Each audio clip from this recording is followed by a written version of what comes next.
ওকে ছাড়া আমার চলবে না। রাহিন, আমি তোকে আমার অনুভূতিগুলো বলে বোঝাতে পারবো না। লোকে ঠিকই বলে একবার কারো মায়ায় পড়লে সে অনুভূতি কাউকে বলে বোঝানো যায় না। তোকে বলতে হবে না আজকে।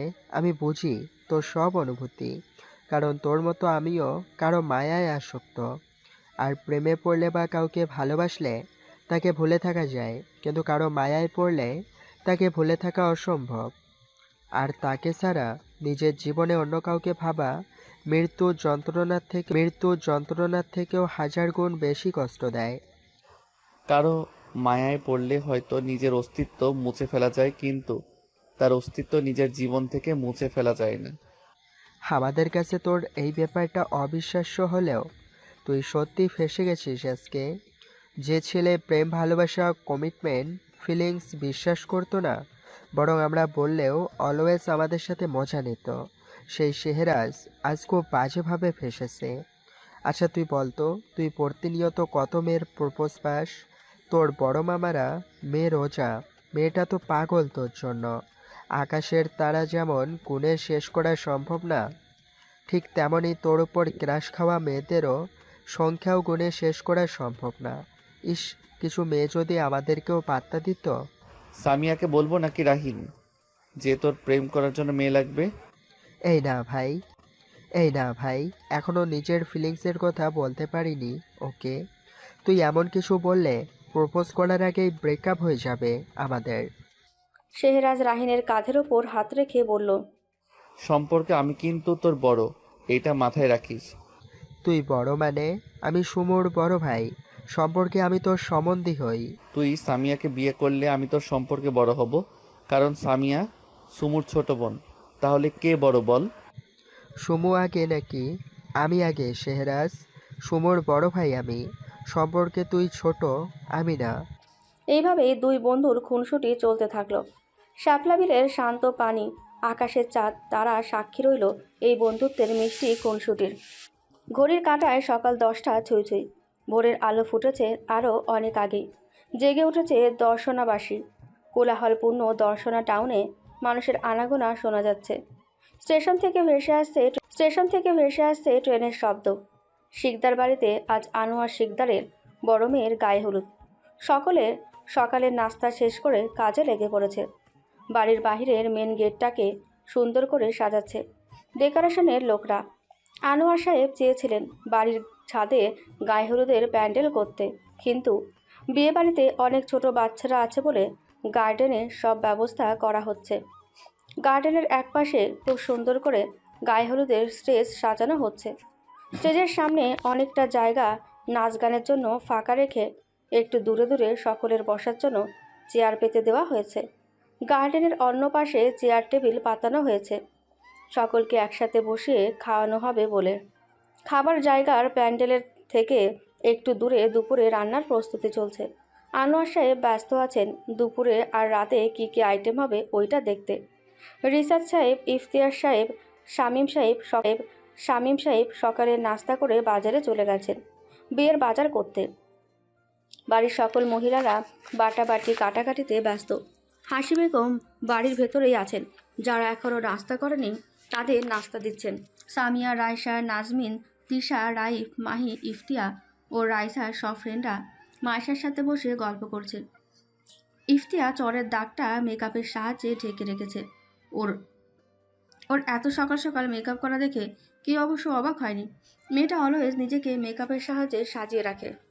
নিজেকে বেশি ওভার স্মার্ট প্রমাণ করতে গিয়ে খ্যাত প্রমাণ করে ফেলে মেয়েটা। কিন্তু প্রতিদিনের তুলনায় আজকে একটু বেশি মেকআপ করেছে মেয়েটা। রাইসা জিজ্ঞাসা করাতে বলেছে, আমার ইচ্ছে হয়েছে তাই করেছি। ইফতিয়ার এমন তেরা কথা শুনে কেউ আর ওকে কিছু জিজ্ঞাসা করেনি। সুমু সকালে নাস্তা করে রুমে চলে গেছে। কাল রাতে না খেয়ে ঘুমানোর ফলে সকাল সকাল ঘুম থেকে উঠেই খুব খিদে পেয়েছিল তার। রাতে ঘুমের ওষুধ না খেয়ে ঘুমালে হয়তো মাঝরাতে উঠে চোরের মতন খেতে হতো তাকে।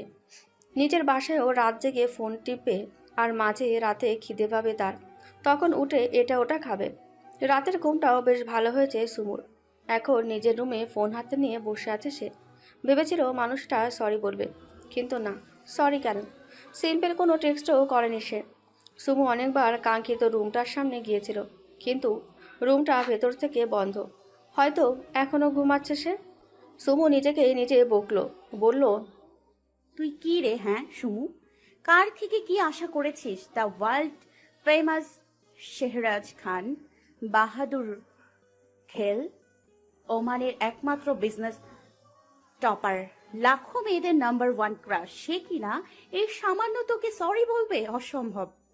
মুখ দিয়ে হতাশার নিঃশ্বাস ফেলল সুমু। ফোনটা বিছানার ওপর রেখে রুম গুছাতে লাগলো সুমু। হঠাৎ কিছু একটা মনে পড়ায় পুরো ঘর তন্ন তন্ন করে খুঁজতে লাগলো সে। শেহরাজ আর রাহিন ফজরের নামাজ আদায় করে প্রায় ভোর 6টার দিকে বাসায় ফিরেছে। এসেই বেঘুরে ঘুমাচ্ছে দুজন। সেই ঘটনার পর থেকে আইব্রাও আর চোখের পাতা এক করেনি। অপেক্ষায় ছিল শেহরাজদের ফিরে আসার। রাহিন ওদের বলেছে ঘুম থেকে উঠে সবটা জানাবে। আইব্রা এখন অপেক্ষায় আছে রাহিনের ঘুম থেকে ওঠার। বেলা 11টায় ঘুম ভাঙল রাহিনের। উঠে ফ্রেশ হয়ে পা ঝুলিয়ে বসে আছে বিছানার ওপর। তাকিয়ে আছে কৌতূহলপূর্ণ বন্ধুগুলোর মুখের দিকে, যারা এখন রাহিনের থেকে সবটা শোনার জন্য রাহিনের দিকে অপলক দৃষ্টিতে তাকিয়ে আছে।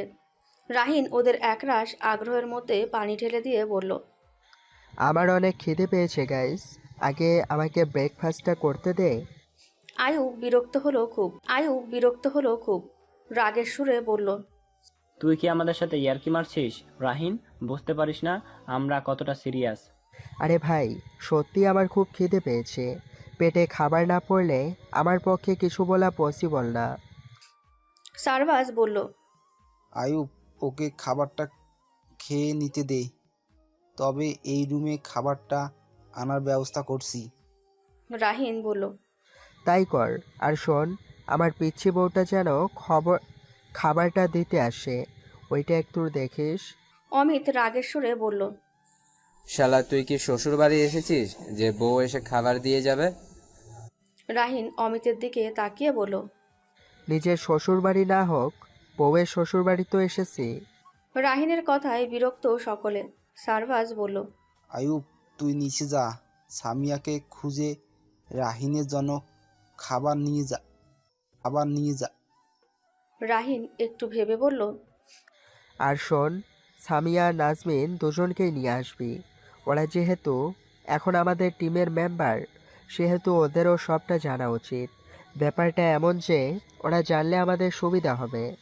কেউ বুঝতে পারল না যে কি এমন হয়েছে যার জন্য নাজমিন আর সামিয়াকে ডাকতে বলল রাহিন। 10 মিনিটের মাথায় রুমে এসে হাজির হলো ওরা তিনজনে। সামিয়ার হাতে খাবারের প্লেট। খাবারটা টেবিলের ওপর রাখলো সামিয়া। রাহিন ওয়াশরুম থেকে হাত ধুয়ে এসে খেতে বসলো। সামিয়া আর নাজমিন দাঁড়িয়ে রইল এক সাইডে। খাওয়া শেষ করে প্লেটটা জায়গা মতো রেখে ওয়াশরুমে গিয়ে হাত ধুয়ে আসলো রাহিন। বিছানার ওপর পা ঝুলিয়ে বসে সবটা খুলে বলল সবাইকে। সকলে কিং কর্তব্যবিমূঢ় হয়ে তাকিয়ে রইল রাহিনের দিকে। কারো মুখে রা নেই। নাজমিন সামিয়া অবাকের শেষ সীমানায়। শেহরাজ খান মেয়েদের ক্রাশ হলেও মেয়েরা ভয় পায় তার সামনে দাঁড়িয়ে কথা বলতে। সেইখানে ইফতিয়া এমন একটা কাজ করলো কোন সাহসে? সামিয়া নীরবতা ভেঙে বলল, মামার মান সম্মান রাখলো না, এমন একটা কাজ কিভাবে করতে পারলো ও? নাজমিন বলল, এর জন্যই আজ এত মেকআপ করেছে, জ্বরের দাগ লুকানোর জন্য। রাহিন বলল, হ্যাঁ, তো কিছুর মধ্যেও একটা খুশির খবর আছে। শেহরাজ কাল ওর সব ফিলিংসের কথা আমাকে জানিয়েছে। কথাটা শোনা মাত্রই সকলের মধ্যে খুশির জোয়ার বয়ে গেল। দরজার আড়াল থেকে সবটাই শুনল সুমু। শুধু রাহিনের শেষের কথাগুলো তার কান পর্যন্ত গেল না। তার আগেই ওই জায়গা ত্যাগ করেছে সে। সুমু সামিয়াকে খুঁজতে এসেছিল, নিজের প্রিয় কানের দুলজোড়া পাচ্ছিল না বলে। কাল সন্ধ্যায় খান সাহেবের থেকে এমন কথা শুনে কাঁদতে কাঁদতে রুমে এসেছিল সে। হাতের চুড়ি কানের দুল সব খুলে ছুঁড়ে মেরেছিল। তারপর আর খুঁজে দেখেনি। ভেবেছিল তার বোন তুলে রেখেছে কিনা। সেই ভেবেই ড্রয়িং রুমে গিয়েছিল মাইশাদের কাছে সামিয়াকে জিজ্ঞাসা করবে বলে। মাইশা জানায় সামিয়া আর নাজমিন রাহিন ভাইয়ার রুমে আছে, খাবার দিতে গেছে। কথাটা শোনা মাত্রই রাহিনের রুমের উদ্দেশ্যে চলে আসে সুমু। কিন্তু এখানে এসে এমন কিছু শুনবে আশা করেনি সুমু। রুমের ভেতর থেকে আসা আর কোনো কথাই তার কানে গেল না। দৌড়াতে দৌড়াতে মাইশার রুমে এসে দরজা বন্ধ করে দিল সুমু। টেবিল থেকে পানির গ্লাসটা নিয়ে ঢকঢক করে পানিটা খেয়ে নিল সে। রাহিনীর বলা কথাগুলো এখনো বাজছে তার কানে। পানির গ্লাস হাতে নেই, বিছানার উপর পা ঝুলিয়ে বসলো সে। পানির গ্লাসের দিকে অপলক তাকিয়ে থেকে বাঁকা হাসলো সে। গ্লাসটা হাতে নিয়ে রুম ছাড়লো স্টোর রুমে যাবার উদ্দেশ্যে। স্টোর রুমে দরজা খুলে ভেতরে ঢুকলো সুমু। ফোনের ফ্ল্যাশ লাইট জ্বালিয়ে কিছু একটা খুঁজতে লাগলো সে। কাঙ্ক্ষিত জিনিসটা পেয়ে ঠোঁটের কোণে বাঁকা হাসি ফুটে উঠল তার। হাতুড়িটা হাতে নিয়ে কাঁচের গ্লাসটা ভেঙে গুঁড়ো গুঁড়ো করে ফেললো। গুঁড়োগুলোকে খুব সাবধানে স্টোর রুমে থাকা একটা ছোট্ট বোতলের মধ্যে ভরে নিল সে। হাতুড়িটাকে জায়গা মতো রেখে দিল। কাঁচের গুঁড়ো পড়ে থাকা জায়গাটা ভালো করে পরিষ্কার করে রাখলো। বোতলটা ওড়নার তলে লুকিয়ে স্টোর রুমে ছেড়ে বেরিয়ে আসলো সুমো। বেলা বাজে 1টা। শেহরাজ ঘুম থেকে উঠে একেবারে শাওয়ার নিয়েছে। ড্রেসিং টেবিলের সামনে দাঁড়িয়ে শার্টের বোতাম লাগাচ্ছিল। ওপরে 2টা বোতাম খোলা রেখে দিল। সাদা শার্ট আর কালো ট্রাউজারে মারাত্মক হ্যান্ডসাম লাগছে তাকে। রোজকারের মতন একে একে ফিঙ্গার রিং, ডান হাতে কালো ব্যাজ পরে নিল। বাঁ হাতে আজ পরেছে কালো ঘড়ি। চুলগুলো জেল আর স্প্রে দিয়ে সেট করে নিল। শেষে তার ফেভারিট দি ম্যান বডি স্প্রেটা ব্যবহার করলো।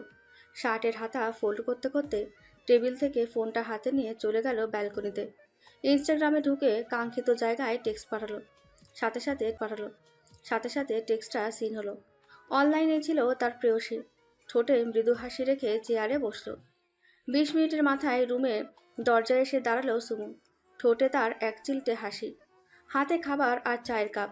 নক করতেই ভেতর থেকে রুমে ঢোকার পারমিশন পেল। রুমের দরজা ঠেলে ভেতরে ঢুকলো। কাল রাতের রাগটা এখন আর নেই সুমুর। আছে শুধু একরাশ মুগ্ধতা আর এক আকাশ সমান ভালোবাসা। হাতের ট্রেটা নিয়ে গুটি গুটি পায়ে হেঁটে ব্যালকনিতে গিয়ে দাঁড়ালো সুমু। কাঙ্ক্ষিত মানুষটার দিকে চোখ পড়তেই থমকে গেল হৃদয়। অশান্ত হলো মন। সেই প্রথম দিনের মতোই ফিলিংস। নিজেকে কোনো মতে সামলে খাবারটা টেবিলের ওপর রাখলো সুমু। শেহরাজের চোখ দুটো ফোনের স্ক্রিনে আটকে আছে। এখনো পর্যন্ত চোখ তুলে তাকায়নি সে।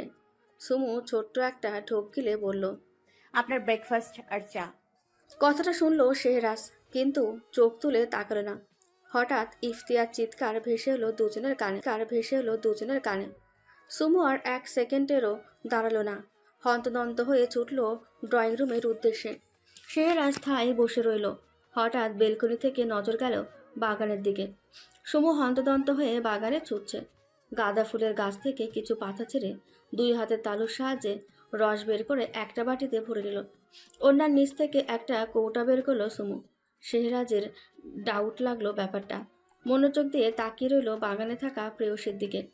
সুমু কৌটা থেকে কিছু একটা ঝাঁকিয়ে দিল বাটিতে থাকা পাতার রসের মধ্যে। তারপর আবারও কৌটোটাকে লুকিয়ে দৌড়ে চলে এলো বাড়ির ভেতরে। শেহরাজ আর বসে রইল না, উঠে রুম থেকে বেরিয়ে এলো। ড্রয়িং রুমে মানুষে ভর্তি। ইফতিয়ার কান্নার আওয়াজে সকলে হাজির হয়েছে। ইফতিয়ার ড্রয়িং রুমে সোফার উপর বসে অনবরত কেঁদে যাচ্ছে। খুশি বেগম মেয়ের পাশে বসে হাউমাউ করে কাঁদছে। সুমু গাঁদা ফুলের রস দিয়ে 2 হাতের তালুর রক্ত পড়া বন্ধ করেছে। রস দেওয়ার সাথে সাথে ইফতিয়া গগন ফাটিয়ে চিৎকার দিয়ে উঠল। খুশি বেগম সুমুকে ঝাড়ি মেরে বললেন, এই তুই এটা কি দিচ্ছিস? সরা এটা, আমার মেয়ে কত কষ্ট হচ্ছে, দেখছিস না? মিনা বেগম বললেন, খুশি আপা, ওটা গাঁদা ফুলের রস।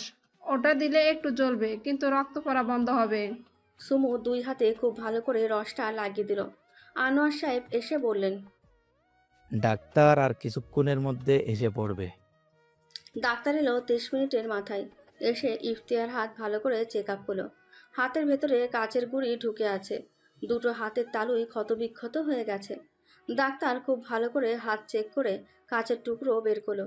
হাতে মলম লাগিয়ে ব্যান্ডেজ করে দিয়ে চলে গেল। আনোয়ার সাহেব বললেন, শ্যাম্পুর ভিতর কাচের টুকরো কিভাবে আসলো? ব্যাপারটা খুব অস্বাভাবিক। উপস্থিত সকলে খুব আশ্চর্য হয়ে আছে। এটা কিভাবে সম্ভব হলো? খুশি বেগম বললেন, ওই শ্যাম্পু আমার ইফতিয়ার আগেও ব্যবহার করেছে। আমি আপনাকে বলছি ভাইজান, কেউ ইচ্ছা করে আমার মেয়ের ক্ষতি করার জন্য এমনটা করেছে। আনোয়ার সাহেব বোনের কথায় বিরক্ত হলেন। বিরক্তির সুরে বললেন, আহ খুশি, এইসব কি ধরনের কথা? এইখানে সকলে তোমার মেয়ের আপন। কেউ কেন ইফতিয়ার কোনো ক্ষতি করতে যাবে? কিন্তু ভাইজান। আহ থামো তুমি, যা হবার হয়ে গেছে। এই ব্যাপারটা বাদ দাও। ইফতিয়াকে রুমে নিয়ে আসো, ও একটু রেস্ট নিক। আর সকলে যার যার কাজে যাও। বিয়ে বাড়ি আনন্দ করো সকলে। করিডোরে 2 হাত পকেটে ভরে দাঁড়িয়ে আছে শেহরাজ। ড্রয়িং রুমে এতক্ষণে ঘটে যাওয়া পুরো কাহিনী দেখলো শেহরাজ। সাথে নজর এলো তার প্রেয়সীর ঠোঁটের তৃপ্তির হাসি। দেখে বোঝা যাচ্ছে সে কতটা খুশি। চোখা মুখে খুশির ঝলক ফুটে উঠেছে তার। ব্যাপারটা সবার নজর এড়িয়ে গেলেও এড়িয়ে যায়নি শেহরাজের চোখ থেকে। এই কাজের মাস্টারমাইন্ড কে শেহরাজের আর বুঝতে বাকি নেই। আর কাজটা কেন করেছে সেটাও বুঝে গেল মুহূর্তের মধ্যে। পাতার রসের কাহিনীটাও বুঝে গেল শেহরাজ। শেহরাজ আর দাঁড়িয়ে থাকতো না। রুমের মধ্যে ঢুকে দরজা লাগাতে যাবে তখনই হুড়মুড়িয়ে ঘরে ঢুকতে পড়ল সবগুলো ফ্রেন্ড। শেহরাজ দরজা থেকে সরে গিয়ে ডিভানের ওপর গিয়ে বসলো। সবগুলো ফ্রেন্ড রুমে ঢুকে এক দৃষ্টিতে তাকিয়ে আছে শেহরাজের দিকে। সকলকে তাকিয়ে থাকতে দেখেও শেহরাজের মধ্যে কোনো হেলদোল হলো না। সে নিশ্চিন্তে বসে ফোনে কল করেছে। রাহিন শেহরাজের দিকে ভ্রুকুচকে তাকিয়ে বলল, ইফতিয়ার সাথে এমনটা তুই করেছিস শেহরাজ? শেহরাজ ফোনের দিকে চোখ রেখেই বলল, হয়তো। আয়ুব বলল, কিন্তু কখন তুই এটা করলি? তুই তো ঘুম থেকে উঠেছিস একটু আগে। আর তাছাড়া তুই তো এমন টাইপের ছেলে না যে অনুমতি ছাড়া কার রুমে যাবি, তাও কি না মেয়েদের রুমে। শেহরাজ ভাবলেশীনভাবে উত্তর দিল, তাহলে হয়তো আমি না। শেহরাজের এমন ঘাড়তারামি উত্তর কারো ভালো লাগলো না। রাহিন বলল, তুই কাল আমাকে জিজ্ঞেস করেছিলি যে ইফতিয়ার হাত দুটো না থাকলে আমি খুব কষ্ট পাবো কি না। তাহলে এখন তুই বল, আজকে কে এই কাজ কে করেছে? প্লিজ লুকাস না ভাই, বল কে করেছে? কাজটা যে করেছে সে একদম ঠিক কাজ করেছে। শেহরাজ বলল, এই কাজ যে করেছে সে এই কাজটা না করলে অবশ্যই ওই অসভ্য মেয়েটার হাত দুটো রাখতাম না আমি। আয়ুব বলল, তাহলে তুই জানিস শেহরাজ এই কাজ কে করেছে? আয়ুব, আমি আমার জীবনের সঠিক মানুষটাকেই সিলেক্ট করেছি। সকলে হতভম্ব হয়ে তাকিয়ে রইল শেহরাজের দিকে। কারো আর বুঝতে বাকি রইল না এই কথার মানে। নিহাল বলল, বা যেমন দেবা তার তেমন দেবেই। সকলে হেসে ফেলল নিহালের কথায়। আয়ুব বলল, ভাই তোরা দুজন এক হবি মানে একজন সিংহ তো আরেকজন সিংহানি, জমে যাবে মামা। শেহরাজ মাথা তুলে তাকিয়ে বলল, একজন শেরের সাথে একজন শেরনিকেই মানায়। সাহিব বলল, কিন্তু তুই বুঝলি কি করে এই কাজটা সুমু করেছে? রিসান বলল, শালা, ও ওমানের নাম্বার 1 বিজনেসম্যান। তুই হয়তো ভুলে গেছিস, ও আর কেউ না, শেহরাজ খান, জহুরির শৌকত।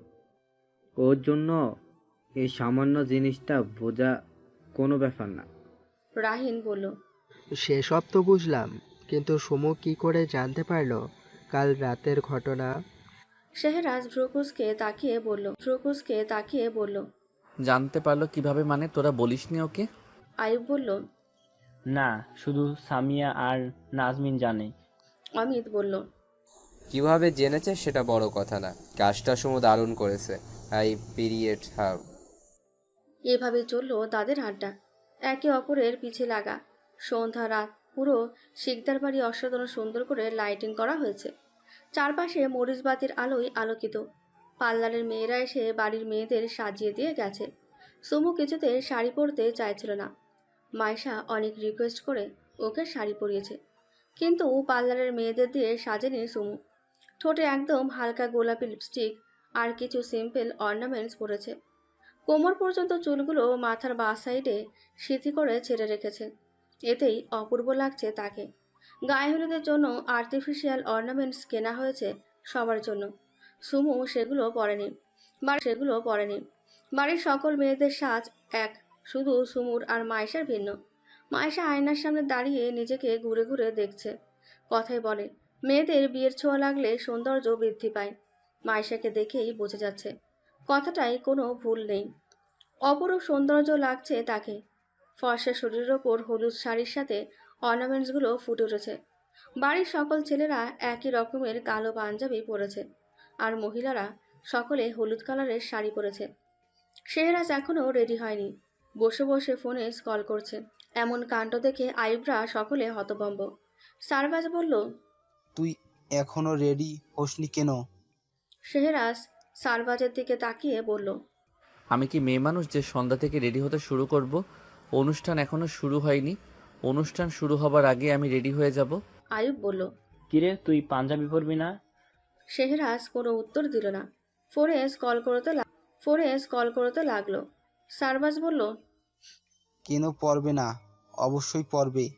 এই শেহরাজ সকলে ম্যাচিং ম্যাচিং পাঞ্জাবি আস, অনেক ভিডিও ক্লিপ নেব। রিহান বলল, জানা ভাই, রেডি হয়ে আয়। শেহরাজ বলল, চাটা খেয়ে তারপর রেডি হব। আইব বলল, চা? এখন তুই চা পাবি কোথায়? আসছে। তখনই দরজায় নক পড়ল। পারমিশন পেয়ে ভেতরে ঢুকলো সুমু। সকলে হতভম্ব হয়ে তাকিয়ে রইল। শেহরাজের হৃদয় থমকে গেল। এমন কিছু প্রত্যাশা করেনি সে। এই মেয়ে সত্যি তাকে খুন করার প্ল্যান করেছে। শাড়িতে একদম বউ বউ লাগছে সুমুকে। অপলক দৃষ্টিতে তাকিয়ে আছে শেহরাজ, চোখের পলক পড়ছেই না। আয়ুব শেহরাজের তাকিয়ে থাকা দেখে গলা খেকিয়ে উঠল। এতে ধ্যান ভাঙল শেহরাজের। চোখ নামিয়ে নিল সে, বলল, চায়ের কাপটা টেবিলের ওপর রেখে রুম থেকে যাও। সুমু চায়ের কাপটা টেবিলের ওপর রেখে চলে গেল। আয়ুব বলল, ইস, আজ এমন কেউ নেই বলে আমাকে পার্সোনালি চা দিতে আসে না। আয়ুবের কথা শুনে সকলে একসাথে হেসে উঠল। শেহরাজ বিরক্তির চোখে তাকালো আয়ুবের দিকে। রিহানের উদ্দেশ্যে বলল, এই রিহান, নাজমিনকে বলিস তো আইয়ুবকে প্রতিদিন নিজের হাতে পার্সোনালি চা দিয়ে যেতে। শেহরাজের কথায় সকলে আয়ুবের দিকে তাকালো। আয়ুব আমতা আমতা করে বলল, ও, ওই ঝগড়াটে মেয়েটা কেন পার্সোনালি চা দিতে আসবে? আর ও দিলেই বা আমি খাবো কেন? শেহরাজ বলল। তার উত্তর তোর কথার ধরনেই বোঝা যাচ্ছে। আয়ুবের চুরি করে ধরা পড়ার মতন অবস্থা। বলল, তোর কি সব দিকে নজর থাকে এসকে? কোনো কিছুই তোর থেকে লুকানো যায় না? শেহরাজ হেসে ফেল। চাটা শেষ করে পাঞ্জাবি নিয়ে চলে গেল চেঞ্জ করতে। ঘড়ির কাঁটায় রাত 9টা বাজে। সকলে গার্ডেনে অনুষ্ঠানে মেতে আছে। বড়রা সকলে এক এক করে মাইশাকে হলুদ লাগিয়ে দিচ্ছে আর মিষ্টি মুখ করাচ্ছে। সকলে যার যার মতন মাইশাকে গিফট দিচ্ছে। আনোয়ার সাহেব আর মিনা বেগম মেয়েকে হলুদ দিতে গিয়েও কেঁদে ফেলেছে। মা বাবার কান্না দেখে মাইশাও নিজেকে সামলাতে পারেনি। সকলে বুঝিয়ে তাদেরকে শান্ত করেছে। সকলের গায়ে হলুদ দেওয়া শেষ, শুধু সুমুই এখনও দেয়নি। সামিয়া গিয়ে সুমুকে ডেকে নিয়ে আসলো। স্টেজের ওপর উঠতেই মাইশা বলল, এতক্ষণ কোথায় ছিলি চুমু? আপু, আমি শাড়ি পরে হাঁটতে পারছি না, দেখো না কেমন খুলে খুলে যাচ্ছে। মাইশা আলতো হাসলেন সুমুর কথায়, বলল, এখন থেকে অভ্যাস করে রাখ, তাহলে আর তোর নিজের বিয়ের সময় কোনো সমস্যা হবে না। সুমু হালকা লজ্জা পেল মাইশার কথায়। মাইশা সুমুর লজ্জা পাওয়া মুখটা দেখে বলল, ওরে আমার লজ্জাবতী রে, থাক, তোকে আর লজ্জা পেতে হবে না। শুধু কি লজ্জাই পাবি নাকি আমাকে হলুদে ছোঁয়াবি? সুমু হলুদের বাটি থেকে হলুদ নিয়ে মাইশাকে ছোঁয়ালো। কাঁটা চামচে একটা মিষ্টি গেঁথে মাইশাকে খাওয়ালো। মাইশা পুরোটা খেতে পারবে না বলল। এই নিয়ে সুমু আর মাইশার খুনসুটি চলতে লাগলো। দূর থেকে একজোড়া চোখ সবটা দেখতে লাগলো। হঠাৎ তার চোখে পড়ল সুমুর পেটের খানিকটা অংশ দেখা যাচ্ছে। শেহরাজ মনে মনে বকতে লাগলো সুমুকে, বলল, যেইটা ম্যানেজ করতে পারবে না সেইটা ইউজ করার কি দরকার এই মেয়েটার? পেটের এতটা অংশ দেখা যাচ্ছে, সেদিকে মেয়েটার কোনো হুঁশ নেই। দিব্যি তখন থেকে হেসেই চলেছে। এই শরীরের প্রতিটা অংশ আমার, সৃষ্টিকর্তার আমার নামে বানানো ওই দেহটা ওকে নিজের কাছে যত্ন সহকারে দেখে শুনে রাখার জন্য দিয়েছে, যাতে ভবিষ্যতে আমার আমানত সহি সালামতে আমার হাতে তুলে দিতে পারে। আর ও কিনা সেই দেহের প্রতি এতটা কেয়ারলেস।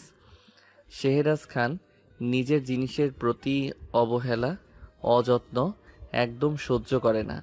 ওর কোনো অধিকার নেই আমার জিনিসের প্রতি এতটা অযত্নশীল হবার। কথাগুলো মনে মনে বলে পকেট থেকে ফোনটা বের করে আয়ুবকে টেক্সট করলো। 2 মিনিটের মধ্যে আয়ুব এসে হাজির হলো শেহরাজের সামনে।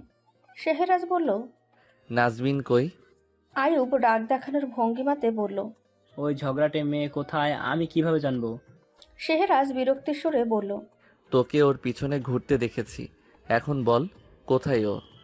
আয়ুব মনে মনে বলল, পিছনে ঘুরতেও দেখে ফেলেছে। এই শেহরাজের কয়টা চোখ? শেহরাজের কয়টা চোখ?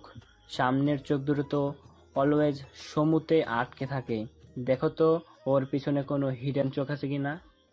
যেই ভাবা সেই কাজ। আয়ুব শেহরাজের পেছনে গিয়ে ভালো করে চেক করলো, কিন্তু চোখ কেন চোখে চও পেল না। আয়ুবের কাজে শেহরাজ মহাবিরক্ত। চোখ বন্ধ করে রাগ কন্ট্রোল করার বৃথা চেষ্টা করলো। বিরক্তির সুরে আয়ুবকে বলল, কি সমস্যা আইয়ুব? আয়ুব আনমনে উত্তর দিল। পেলাম না। শেহরাজ এক ভ্রু উঁচু করে বলল। কি পেলি না? এইবারও আয়ুব আনমনে উত্তর দিল। চোখ। শেহরাজ গর্জে উঠল। একটা রাম ধমক দিল আয়ুবকে। আয়ুবের হুঁশ ফিরল। আমতা আমতা করে বলল, কি হয়েছে শালা? থুরি ভাই, কি হয়েছে ভাই? শেহরাজের অগ্নিদৃষ্টি নিয়ে তাকানো দেখে আয়ুব বলল, সত্যি জানি না। শেহরাজ পাঞ্জাবির হাতা ফোল্ড করছিল। শেহরাজকে পাঞ্জাবির হাতা ফোল্ড করতে দেখে আয়ুব বড় করে ঢোক গিল। দাঁত বের করে হেসে বলল, এসকে পুরো কথাটা শেষ করতে দিবি তো? তার আগেই পাঞ্জাবির হাতা ফোল্ড করছিস কেন? আমি বলতে চাইছিলাম যে দেখিনি, কিন্তু তোর জন্য 7 সমুদ্র 13 নদী পার করে হলেও আমি ওই মেয়েকে খুঁজে নিয়ে আসবো। কথাটা শেষ করেই আয়ুব ছুটল নাজমিনকে খুঁজতে। পেয়েও গেল। আয়ুব আগে থেকেই জানতো নাজমিন কোথায়। আয়ুব বন্ধুদের সাথে দাঁড়িয়ে দূর থেকে এই শ্যামকন্যাকে দেখছিল এতক্ষণ, যে আজ শাড়ি পরেছে, মুখে প্রসাধনীর ছোঁয়া, চোখে কাজল, পাতলা চিকন ঠোঁটে গাঢ় রেড লিপস্টিক, পিঠ সমান চুলগুলো ছেড়ে রাখা, গলায় মাথায় কানে হাতে গায়ে হলুদের গয়না পরা। একদম নতুন রূপ আজ মেয়েটার। আয়ুব নাজমিনের পেছনে গিয়ে দাঁড়ালো। ঠোঁটে তার লেগে আছে দুষ্টু হাসি। আয়ুবের কাণ্ডে নাজমিন কিছুটা অস্বস্তিতে পড়ল। নাজমিন দেখলো ওর সামনে দাঁড়িয়ে থাকা মেয়েগুলো হাসছে। নাজমিন তাদের এক্সকিউজ মি বলে সরে আসলো। আয়ুব এখনও নাজমিনের পিছু পিছু ঘুরছে। নাজমিন বিরক্তির সুরে বলল, কি হচ্ছেটা কি? আমার পিছু নিয়েছেন কেন? এসকে তোমাকে ডাকছে। কি? এসকে মানে শেহরাজ খান? চল। অসম্ভব। উনি আমাকে কেন ডাকতে যাবে? চলো আমার সাথে, গেলেই দেখতে পাবে। নাজমিন গেল আয়ুবের সাথে। শেহরাজ চেয়ারে নির্বাক ভঙ্গিতে বসে আছে। দৃষ্টি তার প্রখর। কাউকে খুব মন দিয়ে দেখছে। শেহরাজের আশেপাশে মেয়েরা ঘুরঘুর করছে একটু চান্স নেওয়ার জন্য, কিন্তু এগুলো সাহস পাচ্ছে না। নাজমিন গিয়ে দাঁড়ালো শেহরাজের সামনে। মুখ ফুটে বলল, আমাকে ডেকেছিলেন ভাইয়া? শেহরাজ নাজমিনের দিকে না তাকিয়ে উত্তর দিল, ডেকেছিলাম। আয়ুবের উদ্দেশ্যে বলল, আইয়ুব তুই এখন যা। হুকুম পেয়ে আয়ুব চলে গেল। নাজমিন কিছুটা অস্বস্তি বোধ করছে, সাথে প্রচুর ভয় পাচ্ছে। শেহরাজ নাজমিনের সব ভয়কে কাটিয়ে বলল, ওই যে স্টেজের ওপর তোমার কাজিন সুমুকে দেখছো, ওকে গিয়ে বলো হয়তো শাড়িটা চেঞ্জ করে আসতে, নয়তো শাড়িটাকে ঠিকভাবে ম্যানেজ করতে। নাজমিন শেহরাজের কথায় সুমুর দিকে তাকালো। দেখলো শাড়ির ফাঁক দিয়ে সুমুর ফর্সা পেট দৃশ্যমান। ব্যাপারটা বুঝতে পেরে সম্মতি জানিয়ে সুমুর কাছে যাবার জন্য পা বাড়িয়েছিল নাজমিন। শেহরাজ পিছু থেকে ডাকলো ওকে, নাজমিন লিসেন। নাজমিন শেহরাজের দিকে তাকালো। দেখলো শেহরাজের দৃষ্টি এখনো সুমুতেই আটকে আছে। নাজমিন মনে মনে বলল, এখনো পর্যন্ত আমার দিকে একটিবার তাকায়নি। প্রতিটা মেয়ের জীবনেই তো এমন লয়াল পুরুষই প্রয়োজন। কথাটা মনে মনে বলে মুখে বলল, জি ভাইয়া। তুমি সুমুকে বলো না যে ব্যাপার আমি তোমাকে বলেছি, তাহলে ও হেজিটেট ফিল করবে। আর এই কাজটা শেষ করে তুমি আর সামিয়া আমার সাথে এসে দেখা করো। নাজমিন মাথা দুলিয়ে সম্মতি জানালো। সাথে দ্বিতীয় দফায় মুগ্ধ হলো শেহরাজের প্রতি। একটা ছেলে ঠিক কতটা সচ্চরিত্রের হলে একটা মেয়ের দিকে না তাকিয়ে কথা বলে, আবার একটা মেয়েকে লজ্জার হাত থেকে বাঁচাচ্ছে, কিন্তু তার সামনে নিজের নাম জাহির করবে না, কারণ সত্যিটা জানতে পারলে মেয়েটা অস্বস্তিতে পড়তে পারে। সে যাতে অস্বস্তিতে না পড়ে তার জন্য নিজের নাম বলতে না করেছে। কথাগুলো মনে মনে বলে পা বাড়িয়ে চলে গেল স্টেজের উদ্দেশ্যে। মুহূর্তের মাঝে সুমুর কাছে এসে পৌঁছালো। সুমু পাশে বসে বলল, সুমু আপু, তোমার পেট দেখা যাচ্ছে, শাড়িটা ঠিক করে নাও। নাজমিনের কথায় সুমু অস্বস্তিতে পড়ল, মুখটা কালো করে বলল, ঠিক এর জন্যই আমি শাড়ি পরতে চাচ্ছিলাম না, তুই আমাকে একটু হেল্প কর না। নাজমিন সম্মতি জানিয়ে সুমুকে সাহায্য করলো। নাজমিন সুমুকে আড়াল করে বাড়ির ভেতরে নিয়ে গেল। সুমু রুমে এসে নাজমিনকে বলল, ভাগ্যিস ব্যাপারটা তোর নজরে পড়েছিল, নয়তো আমি তো খেয়ালই করতাম না। আর কোনো ছেলে দেখলে কি একটা লজ্জায় পড়তাম আমি। না, এই শাড়ি আমি আর কোনো দিনও পরবো না। নাজমিন হেসে রুম ত্যাগ করলো। আলমারি থেকে একটা স্টোনের কাজ করা গর্জিয়াস সাদা রঙের চুড়িদার বের করলো সুমু। ড্রেসটা নিয়ে চলে গেল চেঞ্জ করতে। 10 মিনিটে চেঞ্জ করে বের হলো সুমু। আয়নার সামনে গিয়ে নিজেকে একটু পরিপাটি করে নিল। ফোনটা হাতে নিয়ে রুম ছাড়লো গার্ডেনের উদ্দেশ্যে। গার্ডেনে এসে দেখলো শেহরাজকে মেয়েরা ঘিরে ধরেছে। শেহরাজ প্রতিটা মেয়ের সাথে ডিস্টেন্স মেনটেন করে তাদের ফটোগ্রাফ নিতে দিচ্ছে। কাউকে তার নিজের বরের সাথে টাচ লাগার কোনো সুযোগ দিচ্ছে না। সুমুর ব্যাপারটা সহ্য হলো না। সে শেহরাজের দিকে এক দৃষ্টি নিয়ে তাকিয়ে হাঁটছে। হঠাৎ সামনে কারোর উপস্থিতি টের পেয়ে পা থামিয়ে ফেলল সুমু। শেহরাজের দিক থেকে দৃষ্টি সরিয়ে সামনে তাকালো। দেখলো একজন ভদ্রমহিলা তার দিকে তাকিয়ে আছে। ঠোঁটে তার হাসি লেগে আছে। ভদ্রতাসূচক সুমু আলতো হাসলো। মহিলাটি বলল, তুমি হাসিয়া আপার মেয়ে না? সুমু ছোট্ট করে জবাব দিল, জি আন্টি। মহিলাটি মুখে হাসির রেখা আরো বেশি প্রশস্ত করে বললেন, সেই কোন ছোটবেলায় তোমাকে দেখেছি। কত বড় হয়ে গেছো তুমি, দেখতেও ভারী মিষ্টি। তা তোমার না একটা ছোট বোন আছে? জি আন্টি, আছে। সেও নিশ্চয়ই খুব বড় হয়ে গেছে। তা তোমার নাম কি? শেখ সুমাইয়া জাহান। বাহ, খুব মিষ্টি নাম।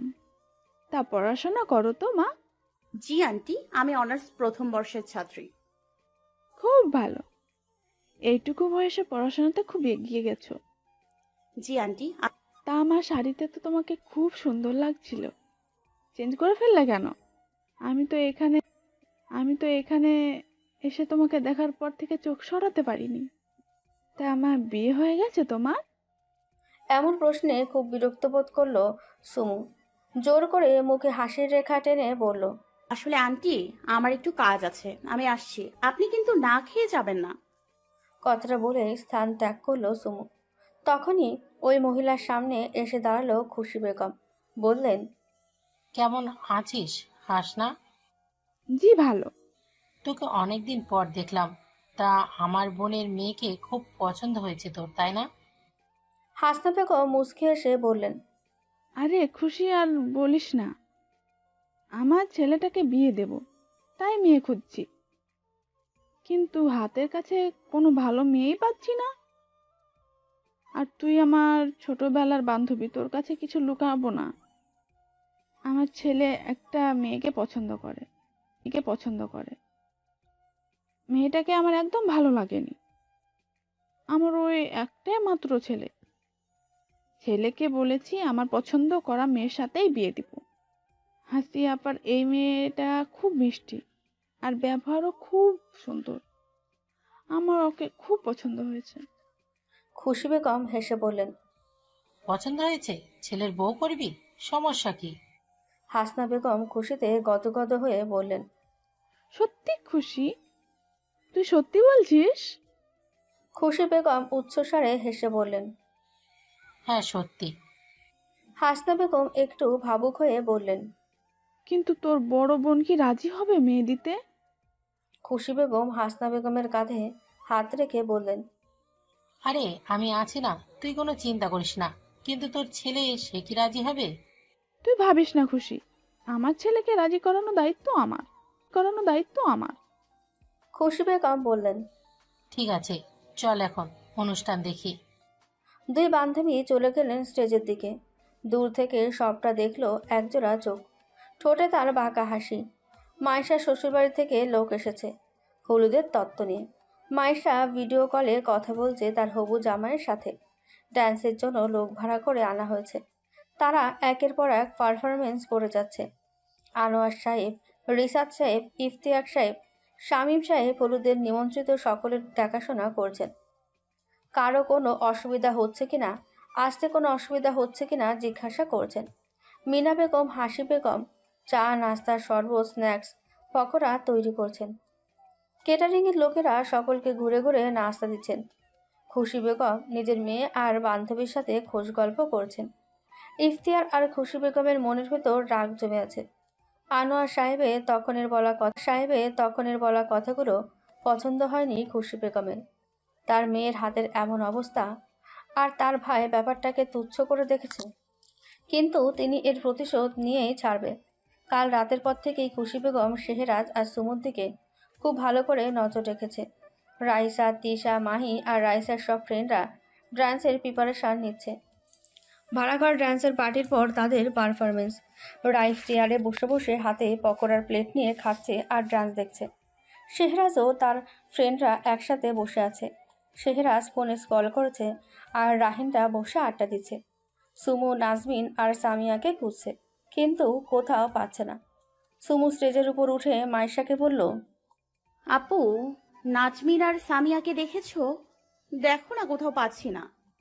ডান্স পার্টির দিকে তাকিয়ে বলল, এই ডান্সের পার্টির পর তো ওদের পারফরমেন্স। রাইসা আর তিশা খুঁজছে ওদের দুজনকে। মাইশা ফোনটা নিচে নামিয়ে বলল, ওদের দুজনকে আমি শেহরাজ ভাইয়ের কাছে কথা বলতে দেখেছিলাম, তারপর আর দেখিনি। মাইশার কথায় সুমু ভ্রু কুঁচকে আসলো। মনে মনে বলল, খান সাহেবের সাথে ওদের কি কথা থাকতে পারে? মুখে বলল, ঠিক আছে আপু, তুমি ভাইয়ার সাথে কথা বলো, আমি আসছি। কথাটা বলে স্থান ত্যাগ করলো সুমু। এগিয়ে গেল শেহরাজের দিকে। মুহূর্তে শেহরাজের সামনে এসে দাঁড়ালো। শেহরাজ মাথা তুলে তাকালো। আইবরা সকলে ঠোঁট টিপে হাসছে। সুমুর দৃষ্টি মাটির দিকে, চোখ তুলে তাকানো সাহস পেল না। নিজেকে সামলে বলল, আপনি নাজমিন আর সামিয়া কোথায় আছে জানেন? শেহরাজ মাথা নামিয়ে ফোনে কল করতে করতে বলল, ওদের খবর আমি কিভাবে জানবো? সুমু আমতা করে বলল, মাইশা আপু বলল যে ওদের দুজনকে আপনার সাথে কথা বলতে বলে দেখেছে। হ্যাঁ, আমার কিছু লাগবে কিনা জিজ্ঞাসা করতে এসেছিল, তারপর চলে গেছে।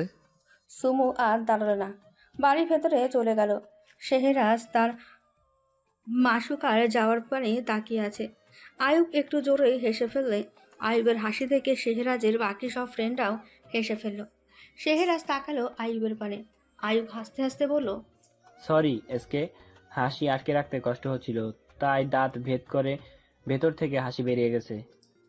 আয়ুবের কথা শুনে সকলে আরো উচ্চস্বরে হেসে উঠল। সুমু বাড়ির ভেতরে এসে ড্রয়িং রুমের কোথাও পেল না ওদের দুজনকে। সিঁড়ি দিয়ে উপরে উঠল। হঠাৎ কানে ভেসে এলো কারো কান্নার আওয়াজ। মুহূর্তেই মাইশার রুমের সামনে এসে পৌঁছালো সুমু। রুমের দরজা ঠেলে রুম ভেতরে ঢুকলো। দেখলো সামিয়া অনবরত কাঁদছে আর নাজবিন বসে ওকে সান্ত্বনা দিচ্ছে। সুমুকে দেখে চোখের পানি তাড়াতাড়ি করে মুছল সামিয়া। সুমু সামিয়ার দিকে সন্দেহের দৃষ্টিতে তাকিয়ে আছে। সুমু মুখ ফুটে বলল, তোরা দুজন কি নিজে থেকে আমাকে বলবি কি হয়েছে, নাকি আমি খুঁজে নিব? সামিয়া দৌড়ে এসে নিজের বোনকে জড়িয়ে ধরল। কাঁদতে কাঁদতে বলল, আমার মাথার গাছড়াটা পড়ে গেছিল বলে আমি আর নাজমিন বাড়ির ভিতরে আসছিলাম গাছড়াটা খুঁজতে। তখন মাইশা আপুর শ্বশুর বাড়ি থেকে আসা একটা ছেলে আমাদের দুজনকে অনেক বাজে কথা বলেছে, আমাদের দুজনের ফিগার নিয়ে কথা বলেছে, আমাদের দুজনকে মাল বলে সম্বোধন করেছে। ওই ছেলের সাথে যে ছেলেগুলো ছিল তারা ওই ছেলেটার কথা শুনে জোরে জোরে হাসছিল। কথাটা বলে কান্নায় ভেঙে পড়ল সামিয়া। নাজমিনের চোখ থেকেও 2 ফোঁটা জল গড়িয়ে পড়ল। রাগে সুমুর শরীর কাঁপছে। মুখ ফুটে বলল, ওরা এখন কোথায় আছে? নাজমিন বলল, গেটের বাইরে দাঁড়িয়ে সিগারেট টানছে। সুমু উত্তর পেয়ে বোনের হাত ধরে নাজমিনের কাছে গিয়ে নাজমিনের হাত ধরে টেনে তুলল। দুই হাতে দু বোনকে ধরে নিয়ে গেটের বাইরে আসলো। দেখলো 5 জন ছেলে দাঁড়িয়ে সিগারেট টানছে। দুই বোনকে নিয়ে ছেলেগুলোর সামনে গিয়ে দাঁড়ালো। সামিয়ার উদ্দেশ্যে বলল, সামিয়া আঙুল তাক করে দেখালো। নাজমিন পরিস্থিতি উল্টো দিকে যাচ্ছে দেখে দৌড়ে চলে গেল রাহিনদের খবর দিতে। সুমু অগ্নিযোগে তাকিয়ে আছে ছেলেগুলোর দিকে। হঠাৎ একটা ছেলে বলে উঠল, রিফাত, দেখ মামা, তোকে মারার জন্য লেডি গুন্ডা নিয়ে এসেছে। সেটার কথাটা শেষ হতে সকলে উচ্চস্বরে বিশ্রীভাবে হেসে উঠল। রিফাত নামের ছেলেটা সুমুর পা থেকে মাথা পর্যন্ত নোংরা নজরে দেখে বলল, আগের দুটোর থেকে এই মালটা বেশি সুন্দর মামা, একদম আগুন। কি তেজ নিয়ে তাকিয়ে আছে দেখ, পুরো ধানি লঙ্কা। আই লাভ ইউ তেজি লঙ্কা, আই লাভ ইউ তেজি গার্ল। কথাগুলো বলেই আবারও উচ্চস্বরে হেসে উঠল ছেলেগুলো। প্রচণ্ড রাগ নিয়ে সুমু বলল, সামিয়া, তোর পায়ের একটা জুতো খুলে আমাকে দে। বোনের আদেশ পেয়ে সামিয়া জুতো খুলে সুমুর হাতে দিল। সুমু আর দেরি না করে জুতো নিয়ে ঠাস ঠাস করে বাড়ি মারল ছেলেটার দুই গালে। এমন কাণ্ডে বাকি ছেলেগুলো হতভম্ব। রিফাত নামের ছেলেটা প্রচণ্ড রাগ নিয়ে তর্জনী তুলে জোরে চিৎকার দিয়ে বলল, এই তুই! কথাটা শেষ করতে পারল না ছেলেটা। তার আগেই সুমু তর্জনী তুলে চিৎকার দিয়ে বলল, ডোন্ট সাইড। তর্জনী আঙুলটা নিজের ঠোঁটের ওপর রেখে বলল, একদম চুপ, কোনো কথা বলবি না। মেয়েদের সাথে কিভাবে কথা বলতে হয় জানিস না? একটা মেয়ের গর্ভ থেকে জন্ম নিয়ে একটা মেয়েকেই নোংরা কথা বলিস? বাসায় নিজের মা বোনকেও কি মাল ডাকিস নাকি? নোংরা নজরে দেখিস নাকি? তোকে জুতো দিয়ে কেন মারলাম জানিস? তোর মতো নোংরা ছেলেকে নিজের হাত দিয়ে চড় মারার কথা ভাবলেও আমার গা গুলিয়ে উঠছে। তাই তোকে জুতো দিয়ে মারলাম, কারণ তুই এটারই যোগ্য। অবশ্য আমার মনে হচ্ছে তোকে মেরে জুতোটাও নোংরা হয়ে গেছে। আমরা হয়তো বুঝতে পারছি না, তবে দেখ, হয়তো জুতোটার গা গোলাচ্ছে।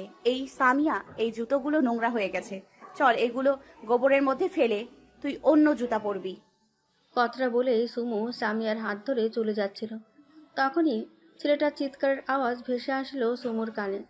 সুমু আর সামিয়া ঘুরে তাকিয়ে দেখল শেহরাজ ছেলেটার হাত মুচড়ে ধরে আছে। নাজমিন সকলকে ডেকে অনেক আগেই নিয়ে এসেছে, কিন্তু শেহরাজ গেটের সামনে সকলকে আটকে দেয়। দাঁড়িয়ে দাঁড়িয়ে তার সিংহীনের শাসন দেখছিল। সুমু ঘুরে দাঁড়ানোর সময় রিফাত নামে ছেলেটা সুমুর দিকে হাত বাড়ায়। এই দৃশ্য দেখে শেহরাজ ঝড়ের গতিতে এসে ছেলেটার হাত মুচড়ে ধরে। সুমু আহাম্মক বনে গেছে। এমনভাবে হাত মুচড়ে ধরার কারণ বুঝতে পারল না। একবার মুচড়ে ধরা হাতের দিকে তাকাচ্ছে তো একবার ছেলেটার মুখের দিকে। ছেলেটা অসহ্য ব্যথায় চোখ মুখ কুঁচকে গোঙাচ্ছে। সুমু শেহরাজের দিকে তাকাতেই ভয়ে চুপসে গেল। এতক্ষণে গর্জে থাকা সিংহিনী রূপটা শেহরাজকে দেখে ভেজা বিড়াল হয়ে গেল। রাহিন আর আয়ুব সবটা শোনার পর ভয়ঙ্কর রেগে গেছিল। নিজের প্রেয়সীকে নিয়ে এমন মন্তব্য দুনিয়ার কোনো প্রেমিক সহ্য করতে পারে না। ওরা দুজনও পারেনি, ছুটে এসেছিল মারার জন্য।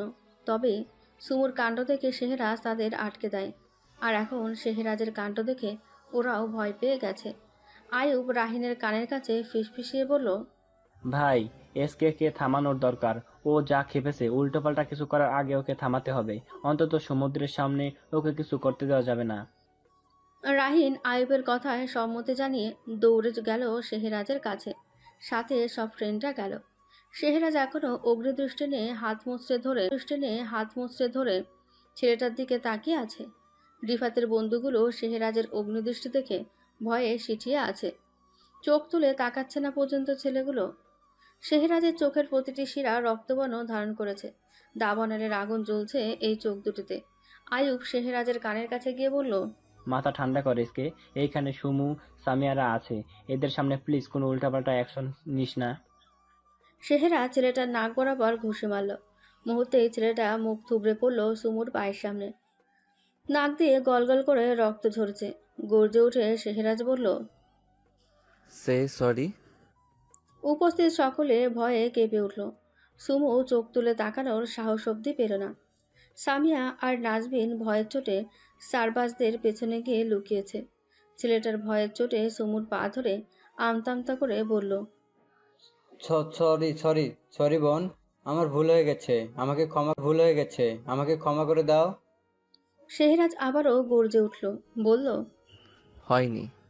বলো সরি মা, আমার ভুল হয়ে গেছে, আমাকে ক্ষমা করে দিন। আজকের পর আমি সব মেয়েকে নিজের মায়ের নজরে দেখব। ছেলেটা কিছুটা সময় নিয়ে সবটা বলল। শেহরাজ সুমুর দিকে আঙুল তাক করে আইবের উদ্দেশ্যে বলল, ওদের নিয়ে বাড়ির ভেতর দিয়ে আয়।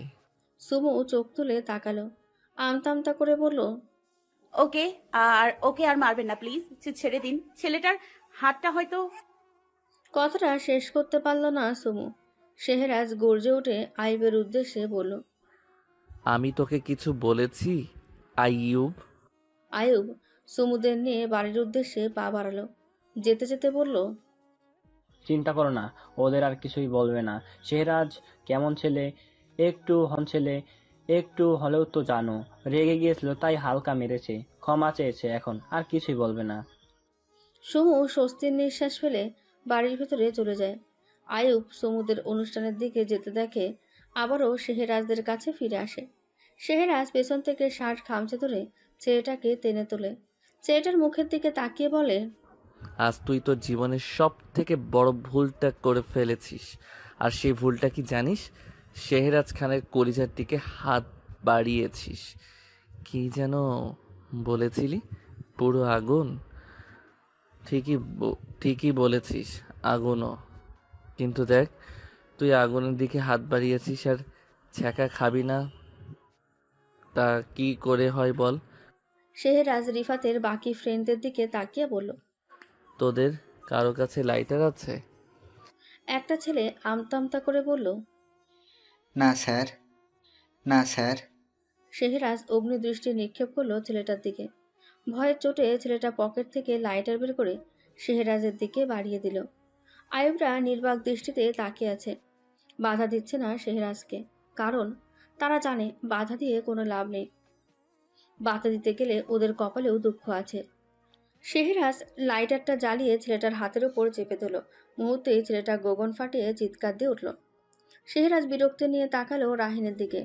রিফাতকে চোখের ইশারায় দেখিয়ে রাহিনের উদ্দেশ্যে বলল, ওর পকেট থেকে রুমাল বের করে ওর মুখে গুজে দে।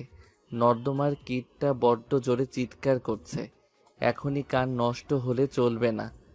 বিয়ের করে ভবিষ্যৎ বাচ্চাদের কান্নার আওয়াজ আর বাচ্চার মায়ের কোমরে 2 হাত বেঁধে ঝগড়া শোনার জন্য কান দুটোকে ভালো রাখতে হবে। আয়ুবরা শেহরাজের কথাই হেসে ফেলল। রাহিন গিয়ে রিফাতের পকেট থেকে রুমাল বের করে রিফাতের মুখে গুজে দিল। শেহরাজ পুনরায় অন্য জায়গায় লাইটার জ্বালিয়ে আগুন দিয়ে পুড়িয়ে দিল। এইবার আর ছেলেটার চিৎকার শোনা গেল না, শুধু চোখ দিয়ে অনবরত পানি পড়তে লাগলো আর গলা কাটা মুরগির মতন ছটফট করতে লাগলো। শেহরাজ একে একে 2 হাতের কবজি পর্যন্ত জায়গায় জায়গায় পুড়িয়ে দিল। মুখে বলল, আগুনের দিকে হাত বাড়িয়েছিলি, তাই সামান্য ছ্যাঁকা দিলাম। যদি আগুনকে ছুঁয়ে দিতি তাহলে তোর এই হাত দুটো আমি পুড়িয়ে ছাই করে দিতাম, আর তোর বডিটাকে কেটে টুকরো টুকরো করে রাস্তার কুকুর দিয়ে খাওয়াতাম। ইচ্ছে তো করছে তোর ওই চোখ দুটোকে উপড়ে নেই, কিন্তু ওই যে আমার সুইটহার্ট বলে গেল তোকে ছেড়ে দিতে, তাই অল্পের উপর তোকে ছেড়ে দিলাম। আজকের পর কোনো মেয়ের দিকে তোর এই নোংরা হাত বাড়ালে এই ছ্যাঁকাগুলো তোকে আজকে রাতের কথা মনে করিয়ে দিবে। শেহরাজ লাইটারটা রিফাতের বন্ধুগুলোর দিকে ছুঁড়ে মেরে রাহিনকে কিছু একটা ইশারা করে হাত ঝাড়তে ঝাড়তে শীষ বাজিয়ে গান গাইতে গাইতে চলে গেল। হাতটা এমনভাবে ছাড়লো মনে হলো হাতে কোনো জীবাণু লেগে আছে। রাহিন রিফাতের কাছে গিয়ে বলল, এখানে যে বেঁচে আছো তার জন্য শুকরিয়া আদায় করো, আর আজকে ঘটনা মনে রেখো। অবশ্যই মনে পড়া তো পরের কথা, কোনোদিনও ভুলতে পারবে কিনা সন্দেহ আছে। কথাটা বলে রাহিন পকেট থেকে ওয়ালেট বের করলো। ওয়ালেট থেকে 5,000 টাকা আর একটা কার্ড বের করে রিফাতের বন্ধু সাব্বিরের হাতে দিয়ে বলল, ওকে হসপিটালে নিয়ে যাও। টাকা আরও প্রয়োজন পড়লে এই কার্ডের নাম্বারে কল করো। আর হ্যাঁ, এই ঘটনা তোমাদের 5 কানের বাহিরে 6 কান না হলে 6 কান হলে কি হবে বুঝতে পারছো তো? সাব্বির নামে ছেলেটা বড় করে ঢোক গেলে বলল, কেউ জানবে না ভাইয়া। এই তো, that's like a good boy. তাহলে যাও। ছেলেগুলো দৌড়ে গিয়ে রিফাতকে নিয়ে চলে গেল। রাহিনটাও চলে গেল বাড়ির ভেতরে। ভেতরে এসে শেহরাজকে খুঁজল। শেহরাজের রুমের ভেতরে এসে দেখল শেহরাজ শাওয়ার নিতে ঢুকেছে। প্রায় 30 মিনিটের মাথায় শেহরাজ শাওয়ার নিয়ে চুল মুছতে মুছতে বেরিয়ে আসলো। লং শাওয়ার নিয়েছে সে। রুমের মধ্যে সব ফ্রেন্ডের দেখে একটু অবাক হলো না সে। উল্টে একজন শাহরুখ খানের রিয়েল ফ্যান হিসেবে শাহরুখ খানের মুভির গান গাইতে গাইতে ড্রেসিং টেবিলের সামনে গিয়ে দাঁড়ালো সে। ড্রেসিং টেবিলের সামনে দাঁড়িয়ে নিজেকে পরিপাটি করতে ব্যস্ত হলো। নিজেকে একদম পারফেক্টভাবে তৈরি করে ফোনের ক্যামেরা অন করে নিজের কিছু ভিডিও ক্লিপ নিল সে। এই পর্যায়ে এসে সারবাজ মুখ খুলল, বলল, এখন কেন শাওয়ার নিলি? শেহরাজ ভাবলেশীনভাবে উত্তর দিল, বলল, তোরা কি আমার রুলস ভুলে গেছিস? রিসান বলল, তুই তো ওকে মার্ডার করিসনি তাহলে? শেহরাজ বলল, নোংরা নোংরাই হয়, সেটা বেশি হোক বা কম। রাহিন বলল, নিচে যাবি না? হ্যাঁ যাব। কাল মাইশাকে কথা দিয়েছিলাম, আর শেহরাজ কখনো নিজের কথার খেলাপ করে না। সব ফ্রেন্ডরা মিলে নিচে চলে গেল। সকলে অনুষ্ঠানে মেতে আছে। শেহরাজরা এসে চেয়ারে বসলো। রাহিন গিয়ে মাইক্রোফোনটা হাতে নিয়ে অ্যানাউন্সমেন্ট করলো, লেডিস অ্যান্ড জেন্টলম্যান, আজ একটি সুন্দর দিন। আজ আমার বোন মাইশার হলুদের অনুষ্ঠান। বার্ড। আজ এই অনুষ্ঠানে উপস্থিত থাকা প্রতিটি মানুষের জন্য একটা সারপ্রাইজ আছে, স্পেশালি গার্লসদের জন্য। মেয়েরা সকলে আগ্রহ নিয়ে তাকিয়ে আছে রাহিনের দিকে। সকলের দৃষ্টি রাহিনের উপর। রাহিন আবারও বলল, এখন আমাদের মধ্যে পারফরমেন্স করবে দ্য ওয়ার্ল্ড ফেমাস ওমানের নাম্বার 1 বিজনেসম্যান, লক্ষ মেয়েদের হার্ট থ্রোব শেহরাজ খান। কথাটা শোনার সাথে সাথে সকলে জোরে চেঁচিয়ে উঠল। শেহরাজ বলে স্লোগান দিতে লাগলো। হঠাৎ লাইট অফ হয়ে গেল। পুরো অন্ধকার হয়ে গেল গার্ডেন। হঠাৎ স্টেজের উপর এক বিন্দু আলো জ্বলে উঠল। সকলের দৃষ্টি আলোর মধ্যে দৃশ্যমান একজন বলিষ্ঠ পুরুষের পিঠের ওপর। White shirt, black pant, white sneakers shoes, গলায় মোটা রূপার চেন, বাম হাতে ব্ল্যাক রোলেক্স ঘড়ি, ডান হাতে কালো ব্যাজ, বাঁ হাতের বুড়ো আর অনামিকা আঙুলে ব্ল্যাক রিং পরা। হোয়াইট শার্টের ওপর দিয়ে বলিষ্ঠ পিঠ আর হাতের পেশিবহুল মাংস দৃশ্যমান। শার্টের ওপরে দুটো বোতাম খোলা রাখার ফলে ফর্সা বুকের কিছুটা দৃশ্যমান। হাতে গিটার। চারপাশ আধারে ছেয়ে আছে, শুধু স্পটলাইট শেহরাজের ওপর। সুমু এক দৃষ্টিতে তাকিয়ে আছে তার খান সাহেবের দিকে। শেহরাজ গিটারে মৃদু সুর তুলল। মাইক্রোফোনের সামনে এসে সুমুর দিকে তাকিয়ে গিটারে সুর তুলে গান ধরল। গান শেষে সকলের হাততালির বন্যা বয়ে গেল। স্পটলাইট অফ হয়ে গেল। পুরো গার্ডেন আবারও আগের মতন আলোকিত হয়ে গেল। রাহিন স্টেজের উপর উঠে এলো, মাইক্রোফোন হাতে নিয়ে বলল, শেহরাজ খানের এই দুর্দান্ত পারফরমেন্স দিয়ে আমাদের আজকের অনুষ্ঠান শেষ করলাম। অনুষ্ঠানে উপস্থিত সব মেয়েদের মনে একটাই প্রশ্ন, পারফরমেন্সের সময় শেহরাজ খান কার দিকে তাকিয়েছিল? অন্ধকার থাকার ফলে কেউ কাঙ্ক্ষিত মানুষটিকে ধরতে পারেনি। শুধু কিছু মানুষ ছাড়া। ইফতিয়ার রাগে ফুঁসছে। খুশি বেগম মেয়েকে চোখের ইশারায় শান্ত থাকতে বললেন। শেহরাজের কাছে মেয়েদের ভিড়। সব মেয়েদের ইগনোর করে শেহরাজ বাড়ির ভেতরে চলে গেছে। ঘড়ির কাঁটায় রাত 1টা ছুঁই। কেউ এখনও রাতের খাবার খায়নি। আনোয়ার সাহেব বলেছিলেন সকলকে খেয়ে নিতে। সবার একটাই কথা ছিল, অনুষ্ঠান শেষ হলেই খাবেন। অনুষ্ঠান শেষ হবার সাথে সাথে আনোয়ার সাহেব সকলকে খাবারের জায়গায় নিয়ে গেলেন। মায়েশা শ্বশুর বাড়ি থেকে আসা সবাই এখন খেয়ে তাড়াতাড়ি রওনা দিবে। রিফাতের ব্যাপারটা রাহিন ম্যানেজ করে নিয়েছে। সুমু খাচ্ছিল না। সামিয়া বলল, খাচ্ছ না কেন আপু?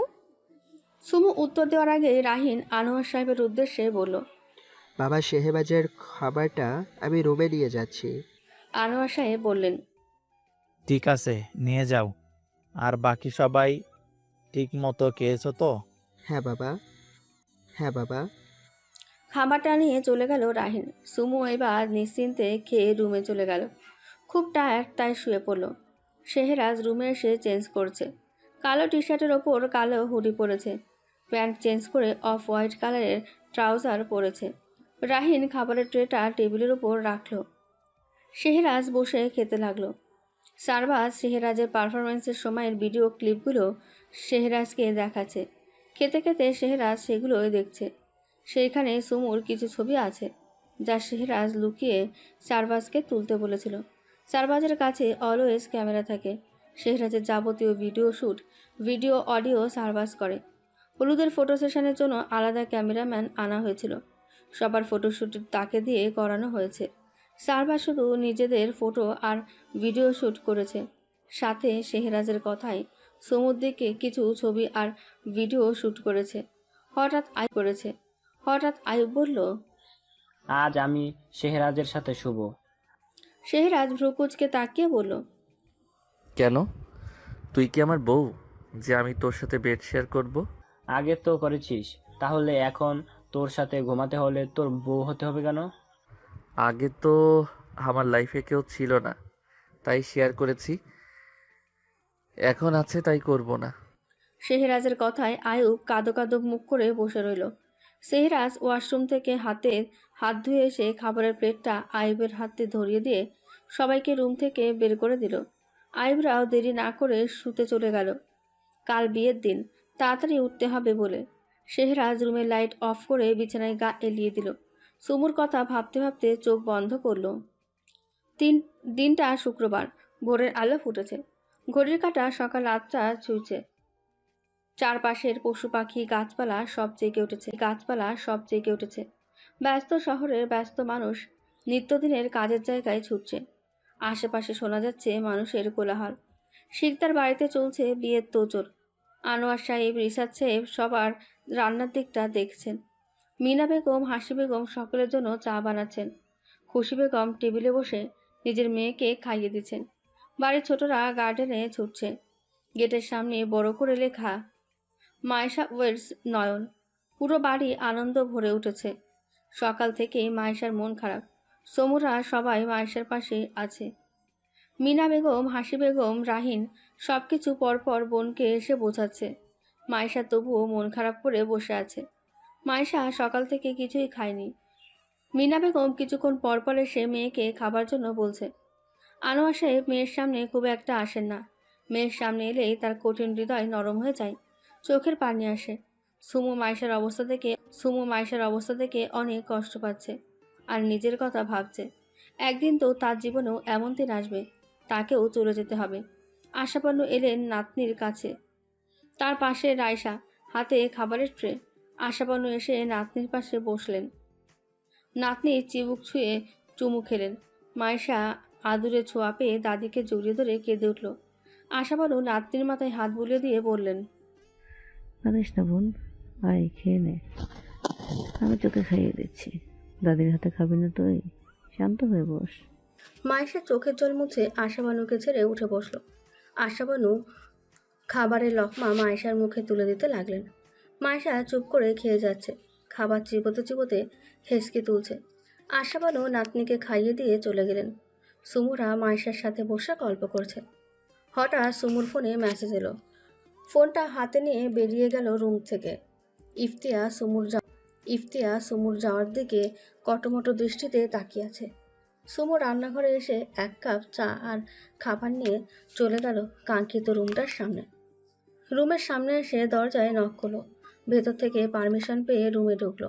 শেহরাজ টেবিলের ওপর বসে কারোর সাথে টেক্সট করছে। সুমু খাবারের ট্রেটা টেবিলের উপর রাখলো। শেহরাজ উঠে গিয়ে হাত ধুয়ে আসলো। এসে চেয়ারে বসে খাবার খেতে লাগলো। সুমু মনের সব ভয়কে সরিয়ে বলল, আপনি তো কখনো বললেন না আমি চাটা কেমন বানাই। শেহরাজ খেতে খেতে জবাব দিল, ভালোই। সুমুর ঠোঁটের হাসির ঝলক দেখা গেল। ঠোঁটে হাসি রেখে বলল, আজ তো মাইশা আপুর বিয়ে। আপু সকাল থেকে কত কান্না করছে। কেন? বারে আপুর আজ বিয়ে হয়ে গেলে তো আপু আমাদের সবাইকে ছেড়ে চলে যাবে, তাই কাছে। তাহলে বিয়ে করছে কেন? সুমু ভ্রুকুচকে বলল, বিয়ে তো প্রকৃতির নিয়ম। মেয়েরা তো সারা জীবন বাবার বাড়ি থাকতে পারে না। মেয়েদের জন্মই হয় পরের বাড়ি যাবার জন্য। যেমন একদিন আমি কথাটা শেষ করলো না সুমু। ভুল জায়গায় ভুল কথা বলে ফেলেছে বলে দাঁত দিয়ে জিভায় কামড় দিল। সেহেরাজ সুমুর দিকে তাকিয়ে বলল, তুমিও তো কি? সুমু লজ্জা লজ্জা মুখ করে বলল, কিছু না। কথাটা বলে খালি প্লেটগুলো হাতে নিয়ে রুম ত্যাগ করলো। সেহেরাজ সুমুর লজ্জা নিয়ে পালিয়ে যাওয়া দেখে আলতো হাসলো। পকেট থেকে ফোন বের করে স্যান্ডিকে কল করলো। পার্লারের মেয়েরা এসে মাইশাকে সাজিয়েছে। মেরুন কালারের গর্জিয়াস লেহেঙ্গা পরানো হয়েছে মাইশাকে। মাথায় খোপা করে তার মধ্যে লাল গোলাপ লাগিয়ে দেওয়া হয়েছে। গায়ে ভারী গয়না পরেছে। আয়নার সামনে দাঁড়িয়ে নিজেকে দেখছে মাইশা। মাইশার রুমে রেডি হচ্ছে সুমু। পার্লারের মেয়ে দিয়ে সাজেনি সুমু।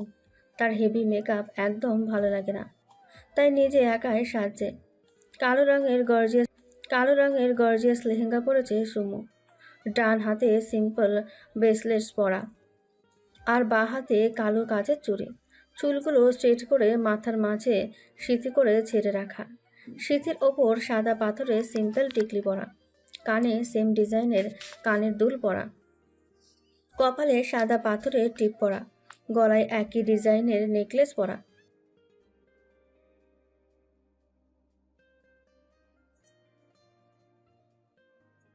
আসসালামু আলাইকুম। আপনারা যারা আমাদের ভালোবেসে আমাদের গল্পগুলো নিয়মিত শুনেন, আপনারা যদি আমাদের সাথে যোগাযোগ করতে চান তাহলে অবশ্যই আমাদের ফেসবুক পেজে যুক্ত থাকতে হবে।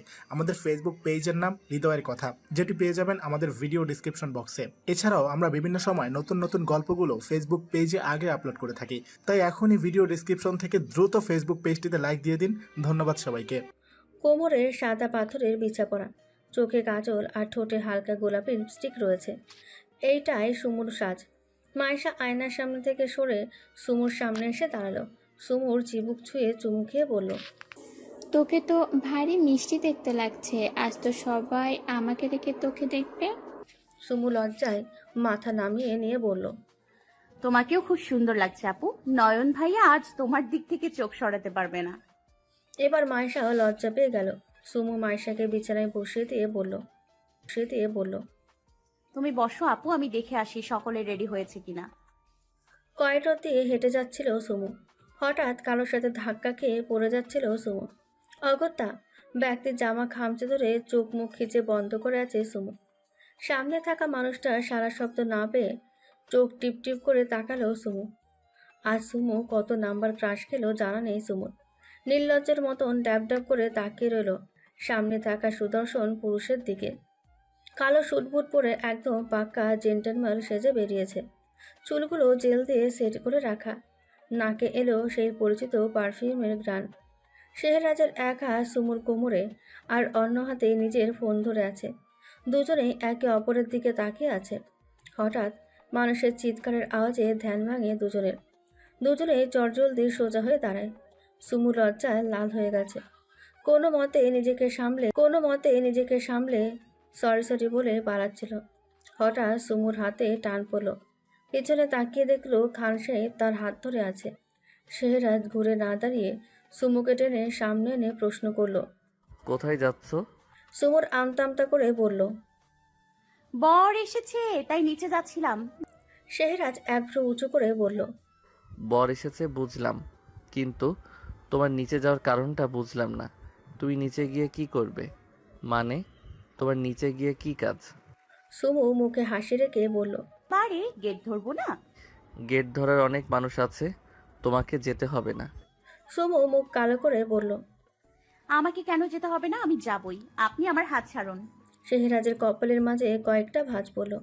কপাল কুঁচকে বলল, আমি যখন বলেছি না মানে না। সুমু একটু উচ্চস্বরে বলল, কেন যাব না সেটা তো বলবেন। শেহরাজ হালকা রাগ দেখিয়ে বলল, শেহরাজ খানের কাছে কৈফিয়ত চাইছো মেয়ে? দুদিন ভালো করে কথা বলেছি বলে খুব সাহস বেড়ে গেছে, তাই না? শেহরাজের কথাগুলো সুমু আর নিজের অভিনয় করা রাগটা ধরে রাখতে পারল না। গলার স্বর নিচে নামিয়ে আমতা করে বলল, একটু গেলে কি হবে? শেহরাজের ধৈর্যের বাঁধ ভেঙে গেল।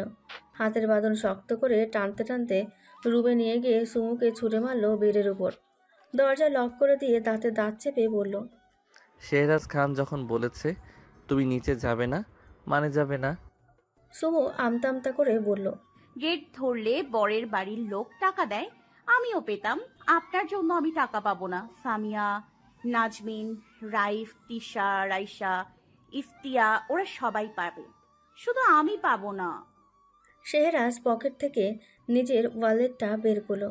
ওয়ালেট বের করে 5,000 টাকা সুমুর দিকে বাড়িয়ে দিয়ে বলল, এই নাও, এখানে সব তোমার, আরও লাগলে বলো, রাহিনকে দিয়ে তুলে আনছি। সুমু একবার শেহরাজের হাতের দিকে তো একবার শেহরাজের মুখের দিকে তাকিয়ে বলল, আপনার টাকা আমি কেন নিব? আপনার টাকা আমি নিব না, আপনি আমাকে যেতে দিন, আমি নিচে যাব। শেহরাজের ধৈর্যের বাঁধ মুহূর্তেই রাগে পরিণত হলো। রাগ দেখিয়ে বলল, নিচে অনেক ছেলেরা আছে, তাই তুমি নিচে যাবে না। শেহরাজের মুখ থেকে এমন একটা কথা শুনে সুমু একটু অবাক হলো, সাথে মাথায় একটা দুষ্টু বুদ্ধি আঁটল। ইচ্ছে করে অনেক আগ্রহ দেখিয়ে বলল, সত্যি অনেক ছেলেরা এসেছে? তাহলে তো আমি যাবই। আচ্ছা, ছেলেগুলি কি অনেক সুন্দর দেখতে? আপনি তাদের দেখেছেন? শেহরাজ আর নিজের রাগ কন্ট্রোল করে রাখতে পারল না। হ্যাঁচকা টান দিয়ে সুমুকে বেড থেকে তুলে দেওয়ালের সাথে 2 হাত চেপে ধরল। মুহূর্তেই কাঁচের চুড়িগুলো ভেঙে সুমুর হাত কেটে গেল। গলগল করে রক্ত বেরোতে শুরু করলো। কাঁচের চুড়ির টুকরোগুলো মেঝেতে শব্দ করে পড়ল। ঘটনাটা এত তাড়াতাড়ি ঘটল যে সুমুর মস্তিষ্ক বুঝে উঠতে পারল না। ভয়ে চোখ মুখ খিচে বন্ধ করে রাখল। ওষ্ঠ তিত্তির করে কাঁপছে সুমুর।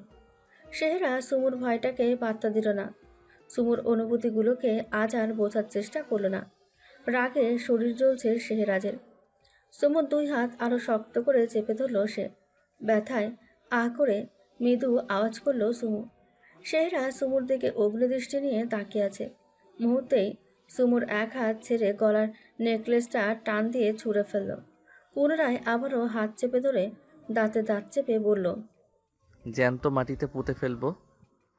ছেলেদের সামনে যাওয়ার খুব শখ, তাই না? ছেলেদের সামনে নিজেকে শো করতে খুব ভালো লাগে। তা ওইসব ছেলেদের সামনে নিজেকে শো করতে পারলে আমি বাদ যাই কেন? আমার সামনেও একটু নিজেকে শো করো। লুক অ্যাট মি, দেখো আমার দিকে সুমু। আমি কোনো অংশে কম না, উল্টো আমার মতো এত পারফেক্ট হ্যান্ডসাম ছেলে তুই সারা জীবন তপস্যা করলেও পাবে না। The world famous Shehraj Khan Bahadur খেল লাখো মেয়েদের হার্টথ্রব তোমাকে সুযোগ দিচ্ছে। সত্যি বলছি সুমু, একটাবার এই সুযোগটাতে রাজি হয়ে দেখো, খুশি করে দেব তোমায়। এমনভাবে খুশি করব ভবিষ্যতে আর কোনো দিন কোনো ছেলের সামনে যাওয়ার কথা মাথায় আনা তো দূরে থাক, কোনো ছেলের নামটা পর্যন্ত মুখে নেওয়ার সাহস পাবে না তুমি। হাতের ব্যথায় বন্ধ চোখ দিয়ে অনবরত পানি পড়ছে সুমুর। নিজের সম্পর্কে এমন জঘন্য কথা শুনে লজ্জায় অপমানে মরে যেতে ইচ্ছে করছে তার। শেহরাজ আর সুমুর মধ্যে 1 ইঞ্চির দূরত্ব নেই। ভয়ে সুমুর গলা শুকিয়ে কান। সুমু জিভা দিয়ে ঠোঁট ভিজিয়ে নিল। এই দৃশ্য দেখে শেহরাজ বেসামাল হয়ে গেল। নিজের ওষ্ঠদয় এগিয়ে নিতে লাগলো তিত্তির করে কাঁপতে থাকা সদ্য ভিজিয়ে নেওয়া ওই ওষ্ঠদয়ের দিকে। হাতের ব্যথায় সুমু আর্তনাদ করে উঠল। সম্মতি ফিরল শেহরাজের। মাত্র সে কি করতে যাচ্ছিল ওইটা ভেবে সুমুকে ছেড়ে সরে আসলো। নিজেকে সামলে বলল, টাকাগুলো রেখে দাও। শেহরাজ খান কাউকে কিছু দিলে তা আর ফেরত নেয় না। কথাটা বলে আর 1 মিনিটও দাঁড়ালো না শেহরাজ। হনহনিয়ে রুমের দরজা খুলে বেরিয়ে যাচ্ছিল সে। শেহরাজ রুমের চৌকাঠ পেরোতেই সুমু বলল, আমি নিব না আপনার টাকা। কথাটা শেহরাজের কান পর্যন্ত আসতে শেহরাজ বাঁকা হাসল। বিড়বিড়িয়ে বলল, শুধু টাকা কেন, আজ যেমন তুমি মুখ বুজে আমার দেওয়া আঘাতগুলো সহ্য করলে, ঠিক এইভাবে একদিন তুমি স্বেচ্ছায় আমার দেওয়া আদরের চিহ্ন নিজের শরীরের প্রতিটি স্থানে বয়ে নিয়ে বেড়াবে। শুধু আদরের চিহ্ন না, আমার দেওয়া ডিএনএ তুমি স্বেচ্ছায় নিজের শরীরে পুশ করতে দিবে এবং স্বেচ্ছায় আমার ভবিষ্যৎ বাচ্চাকে নিজের গর্ভে ধারণ করবে। শুধু সঠিক সময়ের অপেক্ষা। কথাগুলো মনে মনে বলে নিচে চলে গেল শেহরাজ। শেহরাজের চাওয়ার পানে তাকিয়ে রইল সুমু। মাইশাকে স্টেজে নিয়ে যাওয়া হয়েছে। বিয়ে পড়ানো শুরু হয়েছে। আয়ুব নাজমিনের পিছে পিছে ঘুরছে। রাহিনও সামিয়াকে নজরে নজরে রেখেছে। শেহরাজ নিচে এসে বাকি বন্ধুদের সাথে বসে আছে, কিন্তু মন পড়ে আছে সুমুর কাছে। কাজী সাহেব মাইশাকে কবুল বলতে বলছে, কিন্তু মাইশা কিছুতেই কবুল বলছে না। মাইশার বান্ধবীরা বারবার মাইশাকে কবুল বলতে বলছে, তবুও মাইশা চুপ করে আছে। নয়ন আড়ে আড়ে মাইশার দিকে তাকাচ্ছে। মাইশা কবুল বলছে না বলে নয়ন নিজের হাতটা মাইশার হাতের উপর রাখলো। ব্যাস, এতেই মাইশা ভরসা পেল। ধীরে ধীরে দিন কবুল বলল। সকলে একসাথে আলহামদুলিল্লাহ বলে উঠল। এইবার কাজী নয়নকে বলতে লাগলো। নয়ন বেশি সময় নিল না, ফটাফট কবুল বলে দিল। সকলে আবারও আলহামদুলিল্লাহ বলল। মাইশা আর নয়নকে রেজিস্ট্রি পেপারে সাইন করতে দেওয়া হলো। দুজনে সময় না নিয়ে সাইন করে দিল। মৌলভী সাহেব নতুন বর আর কনের জন্য দোয়া করলেন। সকলে একসাথে তাদের জন্য দোয়া করলো। বিয়ে পড়ানো শেষ হবার সাথে সাথে শেহরাজ উঠে বাড়ির ভিতরে চলে গেল। রুমে এসে দেখলো সুমু ব্যালকনিতে দাঁড়িয়ে বাইরে গার্ডেনের দিকে তাকিয়ে আছে, হয়তো বিয়ে পড়ানো দেখছে। শেহরাজ সুমুর পাশে এসে দাঁড়ালো। সুমু পেছনে কারোর উপস্থিতি টের পেয়ে চোখের পানি মুছল। শেহরাজ সুমুর হাত ধরে টেনে নিয়ে বেডের উপর বসালো। ফার্স্ট এইডের বক্স এনে সুমুর হাত খুব যত্ন করে ওষুধ লাগিয়ে ব্যান্ডেজ করে দিল। সুমুর উদ্দেশ্যে বলল, উঠে দাঁড়াও। সুমুর কথার মানে না বুঝে আহাম্মকের মতন তাকিয়ে রইল। শেহরাজ সুমুর হাত ধরে পেছন ঘুরিয়ে দাঁড় করালো। হাত দিয়ে সুমুর চুল সরিয়ে গলার পেছনের ক্ষত জায়গাটায় হাত রাখলো। শেহরাজের হাতের নরম স্পর্শে কেঁপে উঠল সুমু। মুহূর্তে চোখ বন্ধ করে ফেলল। সুমুর অস্বস্তি বুঝে শেহরাজ দ্রুত মলম লাগিয়ে দিল। চুলগুলোকে আবারও পুনরায় জায়গা মতো রেখে দিয়ে বলল, সরি। একটু থেমে আবারও বলল, নিচে যাবে? পরের কথাটা সুমুর কান অব্দি গেল না। আহমকের মতন ড্যাব ড্যাব করে তাকিয়ে আছে তার খান সাহেবের দিকে। শেহরাজের সরি শব্দটাতে কি আছে জানে না সুমু। মুহূর্তেই সব রাগ অভিমান সুমুর গলে পানি হয়ে গেল। শেহরাজ আবারও বলল, নিচে যাবে? হুঁশ ফিরল সুমুর। নিজের অজান্তে বলল সে। শেহরাজ ফার্স্ট এইডের বক্সটা জায়গা মতো রেখে সুমুকে নিয়ে চলল গার্ডেনের উদ্দেশ্যে। গার্ডেনে আসতেই সামিয়া আর নাজমিন সুমুর সামনে এসে দাঁড়ালো।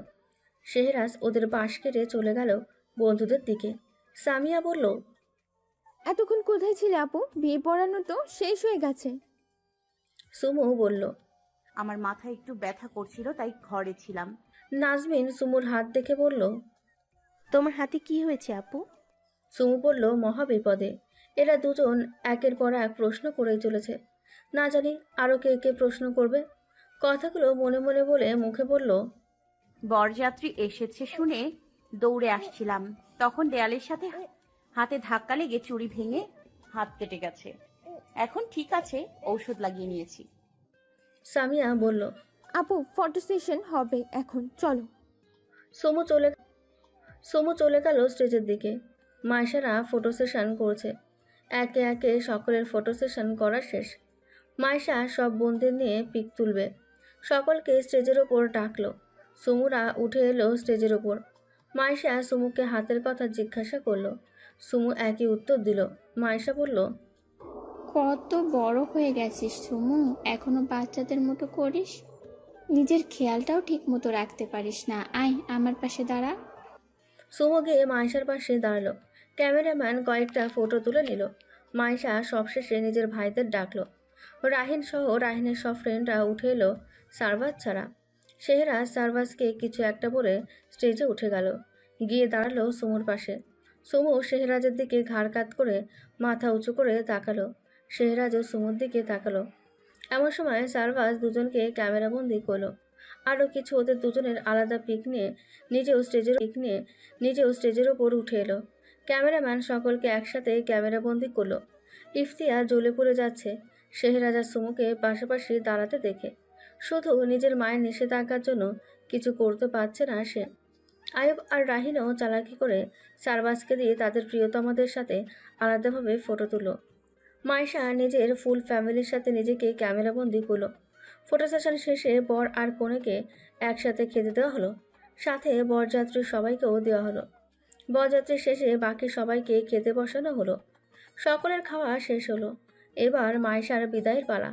আনোয়ার সাহেব মেয়েকে জামাইয়ের হাতে তুলে দিল। মাইশা অনবরত কেঁদেই চলেছে। আনোয়ার সাহেব নিজের মেয়েকে জামাইয়ের হাতে তুলে দিয়ে মেয়ে জামাইকে একসাথে জড়িয়ে ধরে বাড়ির ভেতরে চলে গেলেন। যেতে যেতে 2 ফোঁটা পানি গড়িয়ে পড়ল তার চোখ থেকে। মিনা বেগম কেঁদেই চলেছেন। হাসি বেগম খুশি বেগম তাকে সান্ত্বনা দিচ্ছেন। মাইশা রাহিনের সামনে গেল। রাহিন বোনের সামনে নিজেকে সামলে রাখতে পারল না, বোনকে জড়িয়ে ধরে কেঁদে দিল। আইবরা তাকে সামলাচ্ছে। রাহিনের কান্না দেখে সামিয়ার খুব মায়া হলো। পানির গ্লাস এগিয়ে দিল রাহিনের দিকে। রাহিন প্রেয়সীর মুখের দিকে তাকিয়ে পানিটা পান করলো। আইবরা সরে আসলো। ওদের দুজনকে স্পেস দিয়ে সামিয়া রাহিনকে শান্ত করলো। মায়েশা একে একে সকলের থেকে বিদায় নিয়ে চলে গেল। আত্মীয়রাও বিদায় নিল। সকলকে বিদায় দিতে দিতে রাত 8টা বেজে গেল। আত্মীয়রা সবাই চলে গেছে। শিকদার বাড়ি এখন ফাঁকা, শুধু সুমুরা, ইফতিয়ারা আর রাহিনের ফ্রেন্ডরা আছে। সকলে হালকা খাবার খেয়ে শুয়ে পড়ল। সকলেই অনেক টায়ার্ড, তাই সকলে ঘুমিয়ে পড়ল তাড়াতাড়ি। শুধু একটা রুমের আলো জ্বলছে। তারা জঘন্য প্ল্যান করতে ব্যস্ত। মাঝে কেটে গেছে একটা দিন। আজ মাইশাকে সকলে মিলে আনতে যাবে। নয়নদের বাড়িতে বউ ভাতের রিসেপশন আছে আজ। খুশি বেগম, হাসি বেগম হাতে হাতে নাস্তা বানাচ্ছেন। মিনা বেগম সকলকে নাস্তা সার্ভ করছেন। আনোয়ার সাহেব, রিফাত সাহেব, ইফতিয়াক সাহেব, শামীম সাহেব বসে খাচ্ছেন। আনোয়ার সাহেব খাওয়া শেষ করে সকলকে তাড়াতাড়ি নাস্তা করে মাইশাদের বাড়ি যাওয়ার জন্য রেডি হতে বলে চলে গেলেন বাজারের উদ্দেশ্যে। বাড়ির বড়রা খেয়ে উঠতেই ছোটরা এসে বসলো। রাহিন ও তার সব ফ্রেন্ডরাও এসেছে। সুমু, সামিয়া, নাজমিন, তিশা আর রাহিনের ফ্রেন্ডরা বসলো খেতে। রাইফ বাড়িতে নেই। মাইশা শ্বশুর বাড়িতে এসে ইফতিয়াকে খুশি বেগম খাইয়ে দিচ্ছেন, তাই সে এখন সোফায় বসে টিভি দেখছে। সুমু আর শেহরাজ মুখোমুখি একে অপরের বিপরীতে বসে আছে। সুমু খাবার মাঝে আড়ে আড়ে অনেকবার শেহরাজের দিকে তাকিয়েছে, কিন্তু শেহরাজের সেদিকে কোনো হেলদোলই নেই। সে আপন মনে দক্ষ হাতে স্পুন দিয়ে খাবার মুখে তুলছে। আইবরা খেতে খেতে টুকটাক কথা বলছে। সকলে খেয়ে রেডি হতে চলে গেল। আনোয়ার সাহেব, মিনা বেগম, হাসি বেগম আর আশাবানু যাবেন না। আনোয়ার সাহেবের মতে সকলে চলে গেলে বাড়ি ফাঁকা হয়ে যাবে। জামাই আসবে, বাজার করতে হবে, অনেক রান্নাবান্না করতে হবে, তাই তারা বাসায় থাকবেন। আশাবানুর পায়ের ব্যথা বেড়েছে, তাই তিনি যাবেন না। আনোয়ার সাহেব নাস্তা করে বেরিয়েছেন বাজারের উদ্দেশ্যে। রিসা সাহেবরাও থাকতে চেয়েছিলেন বাসায়। আনোয়ার সাহেব বারণ করে দিয়েছেন, বলেছেন মেয়ে জামাই আনতে বড়দের যেতে হয়। কথাটা শুনে রিসাত সাহেবরা আর কিছু বলেননি। ঘড়ির কাঁটায় সকাল 10:30। আনোয়ার সাহেব বাজার থেকে চলে এসেছেন। এসে সকলকে তাড়া দিচ্ছেন তাড়াতাড়ি রেডি হয়ে বেরিয়ে পড়ার জন্য। একে একে সকলে হাজির হলো ড্রয়িং রুমে। সুমুও নেমে এলো। সুমুর পরনে গোলাপি কালারের সারারা। রোজকারের মতন আজও সিম্পল সাজ। মাথায় সিম্পল টিকলি, কানে আর হাতে সেম ডিজাইনের চুড়ি আর ব্যাজ। গলায় আজ কিছু পরেনি সুমু। চোখে কাজল আর ঠোঁটে হালকা গোলাপি লিপস্টিক। সামিয়ার পরনে গাঢ় কালারের আনারকলি কুর্তা উইথ প্লাজো। নাজমিনের পরনে জ্যাকেট গাউন। তিনজনে একসাথে বাইরে গাড়ির সামনে গিয়ে দাঁড়িয়ে আছে। বাকি সকল উপস্থিত ড্রয়িং রুমে, শুধু শেহরাজ ছাড়া। রাহিন সকলকে গাড়ির কাছে যেতে বলে শেহরাজের রুমের উদ্দেশ্যে পা বাড়াচ্ছিল। তখনই সিঁড়ি বেয়ে নেমে এলো শেহরাজ। সকলে বাইরে এসে অলরেডি গাড়িতে উঠে পড়েছে, শুধু শেহরাজ আর রাহিন ওঠেনি।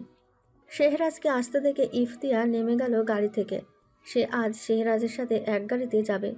ইফতিয়ারকে নামতে দেখে সুমু রাগে অন্যদিকে মুখ ঘুরিয়ে রাখল। শেহরাজ আর রাহিন এগিয়ে আসছে গাড়ির দিকে।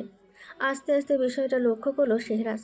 পরনে তার ব্ল্যাক ব্লেজার আর হোয়াইট স্নিকার্স। ব্লেজারের প্রতিটা বোতাম খোলা রেখেছে, যার ফলে ভেতরে পরা হোয়াইট টি শার্ট দৃশ্যমান। রোজকারের মতো বাঁ হাতে ব্ল্যাক রোলেক্স ঘড়ি, ডান হাতে কালো ব্যাস, বাঁ হাতের অনামিকা আর বুড়ো আঙুলে ব্ল্যাক রিং, ডান কানে তার ব্ল্যাক এয়ারপডস, চোখে ব্ল্যাক সানগ্লাস। হিরোর মতন হেঁটে আসলো গাড়ির কাছে। খুশি বেগম, রাইসা, তিশা, সামিয়া, নাজমিন, সুমু, রিসাত সাহেব ইফতিয়াক সাহেব, শামীম সাহেব এক গাড়িতে উঠেছে। সারফাস, আরফাস, রিসান, নিহাল, অমিত, সাইফ, রিয়াদ, ফাহিম, আয়ুব এক গাড়িতে। ইফতিয়াককে নামতে দেখে শেহরাজ রাহিনের কাছে গিয়ে গম্ভীর গলায় বলল, এই নোংরাটা আমাদের গাড়িতে গেল, আমি কোথাও যাব না, সাথে তোর বোনকেও যেতে দিব না। এই নোংরাটাকে সরিয়ে আমার সুইটারকে আমাদের গাড়িতে আনার ব্যবস্থা কর। রাহিন শেহরাজের মুখের দিকে আহম্মকের মতন এক পলক তাকালো, মনে মনে বলল, এই বন্ধুগুলোর সামনে তার এক তিল পরিমাণও সম্মান নেই, বিশেষ করে এই এসকের সামনে। এখন তো অন্তত বড় ভাই হিসেবে একটু সম্মান দিতে পারে, তা না, বড় ভাইয়ের সামনে তারই ছোট বোনকে অশ্ববের মতন সুইটার বলে ডাকছে। কথাগুলো মনে মনে বলে ইফতিয়াকে বলল, ইফতিয়া, তুই গাড়ি থেকে নেমেছিস কেন? ইফতিয়া বলল, গাড়িতে জায়গায় হচ্ছে না ভাইয়া, তাই নেমেছি। রাহিন, সুমু, সামিয়া আর নাজবিনের উদ্দেশ্যে বলল, তোরা তিনজন নেমে আয়। ইফতিয়া, ছোট ফুফুমনির সাথে যাওয়ার উচিত, ওর হাতের অবস্থা খুব খারাপ, ও বরং ছোট ফুফুমনির সাথে একাই গাড়িতে যাক। ইফতিয়ার মুখটা কালো করে বলল, সুমুরও তো হাতের অবস্থা ভালো না, তাহলে সুমুও আমাদের সাথে একই গাড়িতে যাক। সুমুর হাতের অবস্থা তোর হাতের মতো অত খারাপ না, আর গাড়ি বেশি থাকতে চাপাচাপি করে যাবার তো কোনো মানে নেই, তুই যা, গাড়িতে ওঠ। ইফতিয়া বাধ্য হয়ে রাগে গজগজ করতে করতে গাড়িতে উঠল। রিসাদ সাহেব গাড়ি স্টার্ট দিল। গাড়ি বেরিয়ে গেল মেন রোডে। খুশি বেগম চোখের ইশারায় নিজের মেয়েকে শান্ত থাকতে বললেন। সুমু ও নাজমিন, সামিয়া গিয়ে বসলো শেহরাজদের গাড়িতে। তখনই আয়ুব আর সারবাজও উঠে বসলো শেহরাজদের গাড়িতে। ওদের উঠতে দেখে রাহিন ভ্রুকুচকে বলল, কিরে, তোরা ওই গাড়িতে কেন এলি? আয়ুব দাঁত কপাটি বের করে হেসে বলল, জায়গা হচ্ছিল না, তাই চলে এলাম। রাহিন খুব ভালো করে জানে আয়ুব কেন এই গাড়িতে এসেছে, তাই আর কিছু বলল না। আয়ুব আর সারবাজ নেমে আসতেই নিহালদের গাড়ি ছেড়ে দিয়েছে। এখন শুধু পড়ে আছে শেহরাজদের গাড়ি। শেহরাজ গিয়ে উঠে বসলো ড্রাইভিং সিটে। রাহিন বসলো শেহরাজের পাশে। শেহরাজের হাতে রেড বুলের বোতল। বোতলে একটা চুমুক বসিয়ে গাড়ি স্টার্ট করলো। ভিউ মিররটা সুমুর দিকে সেট করে নিল। দক্ষ হাতে স্টিয়ারিং ঘোরালো। রাহিন মিউজিক অন করে দিল। শেহরাজ মাঝে মাঝে রেড বুল ক্যানের বোতলে চুমুক দিচ্ছে, আর আড়ে আড়ে মিররের ভেতর দিয়ে উদাসীন মেয়েটাকে দেখছে, যে এখন গাড়ির জানালা দিয়ে প্রকৃতি দেখতে ব্যস্ত। হঠাৎ সুমুর চোখ গেল মিররের দিকে। ওর মনে হলো খান সাহেব এতক্ষণ ওর দিকেই তাকিয়েছিল। এবার সুমুরও কিছু সময় পর পর মিররের দিকে তাকাতে লাগলো। প্রায় 1 ঘন্টা 30 মিনিট ড্রাইভিংয়ের পর গাড়ি এসে থামলো মাইশার শ্বশুরবাড়ির সামনে। পথে আস্তে আস্তে আইব আর নাজদিন অনেকবার ঝগড়া লাগিয়েছে। শেষে শেহরাজ ধমকের স্বরে বলেছিল, আর একবার ঝগড়া করলে দুটোকে গাড়ি থেকে নামিয়ে দেব। গাড়ি থেকে নামিয়ে দেওয়ার ভাবে দুজনের একজনও আর মুখ দিয়ে টু শব্দ করেনি। শেহরাজদের গাড়ি সবার শেষ ছাড়লেও মাইশাদের বাড়ির কাছাকাছি আসতে গাড়ির স্পিড বাড়িয়ে দিয়েছিল শেহরাজ। তাই একসাথে গাড়ি মাইশাদের বাড়ির সামনে এসে থেমেছে। গাড়ি থেকে সকলে নামলো। মাইশার শ্বশুরবাড়ির লোকজন তাদের বাড়ির ভেতরে নিয়ে যাবার জন্য এগিয়ে এলো। সাথে অনেকগুলো মেয়েও এসেছে। মেয়েগুলোর নজর শেহরাজ আর শেহরাজের ফ্রেন্ডের দিকে। শেহরাজের দিকে তাকিয়ে মেয়েগুলো মুচকি মুচকি হাসছে। মাইশার শ্বশুর আফজাল সাহেব এসে সকলের সাথে কুশল বিনিময় করে সবাইকে নিয়ে বাড়ির ভেতরে ঢুকলো। বড়রা আগে আগে হাঁটছেন আর ছোটরা পিছে পিছে। হঠাৎ একটা মেয়ে এসে শেহরাজের পাশে দাঁড়িয়ে শেহরাজকে ধাক্কা মারতে গেল। ব্যাপারটা বুঝতে পেরে শেহরাজ সরে গেল। মেয়েটা ধপাস করে মাটিতে পড়ে গেল। সকলে উচ্চস্বরে হেসে উঠল। ক্রাশের সামনে পড়ে গিয়ে মেয়েটার লজ্জায় মাথা কাটা যাবার অবস্থা। মেয়েটার সাথের একটা মেয়ে এসে তাকে টেনে তুলে বলল, কোথাও ব্যথা পাসনি তো লামিয়া? লামিয়া নামের মেয়েটা নিজের হাত ছাড়িয়ে নিয়ে হনহন করে চলে গেল। বাকি মেয়েগুলো ছুটলো তার পিছু পিছু। সুমরা সকলে বাড়ির ভেতরে ঢুকলো। মাইশা সকলকে দেখে আনন্দে আত্মহারা। একে একে সকলে মাইশার সাথে দেখা করলো। পার্টির অধিকাংশ ছেলে মেয়ে শেহরাজকে ঘিরে ধরেছে ফটোগ্রাফ নেবার জন্য। আফজাল সাহেব সকলকে দূরে সরিয়ে দিয়ে বললেন, ওরা মাত্র এসেছে, ওদেরকেও ডিস্টার্ব করো না। শেহরাজদের উদ্দেশ্যে বললেন, বাবারা তোমরা এখানে বসো। ক্যাটারিংয়ের একটা ছেলেকে ডেকে বলল, ওদের শরবত মিষ্টি ফল এনে দাও। শেহরাজ আফজাল সাহেবকে বললেন। আফজাল সাহেব কাঁধ বাঁধ। কিছু খাবো না বললে তো শুনবো না বাবা। আজ সব তোমাদের জন্য অ্যারেঞ্জ করা। এখন একটু ফ্রুট জুস অন্তত নাও। আফজাল সাহেব বাদ সাধলেন, বললেন। আফজাল সাহেবের অনুরোধে শেহরাজ সহ শেহরাজের সব ফ্রেন্ডরা ফ্রুট জুস নিল। বাকিরা সকলে মায়েশার কাছে। সুমু মায়েশার কাছে গিয়ে বলল, কেমন আছো আপু? কেমন আছো আপু? মায়েশা মুচকি হেসে উত্তর দিল, ভালো। তুই কেমন আছিস? বাকিরা সকলে কেমন আছে? সকলে মায়েশার সাথে কথা বলল। আফজাল সাহেব সকলকে নিয়ে গিয়ে চেয়ারে বসালেন। সকলকে ফল মিষ্টি শরবত দিলেন। সামিয়া সুমুকে বলল, মাইশা আপুকে আজ খুব সুন্দর লাগছে, তাই না আপু? সুমু সামিয়ার কথায় মুচকি এসে মায়েশার দিকে তাকালো। মায়েশা স্টেজের উপর বসে আছে, পাশে নয়ন ভাইয়া। মায়েশার পরনে জ্যাকেট, স্টাইলি লেহেঙ্গা, মুখে প্রসাদনী ছোঁয়া। নয়নের পরনে কালো ব্লেজার। দুজনকে কি অপরূপ সুন্দর লাগছে। দুজনে একসাথে বসে কথা বলছে আর হাসছে। সুমু নয়নের জায়গায় তার খান সাহেবকে আর মায়েশার জায়গায় নিজেকে ভাবছে। দৃশ্যটা আনমনে ভেবে মুচকি আসলো সুমু। লজ্জায় মাথা নামিয়ে শেহরাজের দিকে তাকালো। যেই মানুষটা এখন হিরোর মতন বসে ফোনে স্ক্রল করতে ব্যস্ত, শেহরাজের দিক থেকে চোখ সরিয়ে সুমু মায়েশার দিকে তাকালো। তখনই চোখ পড়ল লামিয়া নামের মেয়েটার দিকে। মেয়েটা একটু দূরে দাঁড়িয়ে শেহরাজের দিকে তাকিয়ে আছে। মেয়েটার পাশে তখনকার মেয়েগুলোও আছে। সুমুর রাগ হলো ভীষণ। তবে এটা মায়েশা আপুর শ্বশুরবাড়ি, এইখানে কিছু করতে পারবে না সুমু। কথাগুলো ভাবতে ভাবতে আনমনে টেবিল থেকে ফ্রুট জুসটা নিতে গেল সুমু। তখনই হাতের ধাক্কা লেগে ফলের রসটা সুমুর ড্রেসের ওপর পড়ল খানিকটা। সুমু চট করে উঠে দাঁড়ালো। উঠে মায়েশার কাছে গিয়ে ওয়াশরুমটা কোন দিকে জেনে নিয়ে ওয়াশরুমে যাওয়ার উদ্দেশ্যে পা বাড়াচ্ছিল। তখনই সামনে এসে দাঁড়ালো লামিয়া নামের মেয়েটা। ঠোঁটে তার মুচকি হাসি। মেয়েটা দেখতেও সুন্দর, তবে এই সৌন্দর্য সুমুর কাছে বিষাক্ত মনে হলো। মেয়েটা ঠোঁটে বাঁকা হাসি রেখেই বলল, তোমার নাম কি? সুমু ভদ্রতা সূচক আলতো হেসে উত্তর দিল, শেখ সুমাইয়া জাহান। মেয়েটি হেসে বলল, আমি লামিয়া, তোমার মাইশা আপুর মতো ননদ। তুমি নিশ্চয়ই অষ্টমী যাবে। এসো আমার সাথে, আমি তোমাকে অষ্টমী নিয়ে যাচ্ছি। সুমু আর কোনো কথা না বলে লামিয়া নামের মেয়েটার সাথে চলে গেল। মেয়েটা সুমুকে ওয়াশরুম দেখিয়ে দিল। সুমু ওয়াশরুমের ভেতরে গিয়ে ফ্রুট জুস পড়া জায়গাটা ক্লিন করে নিল। ওয়াশরুম থেকে বেরিয়ে এসে দেখলো মেয়েটা এখনও দাঁড়িয়েছে। সুমু কিছুটা অবাক হলো।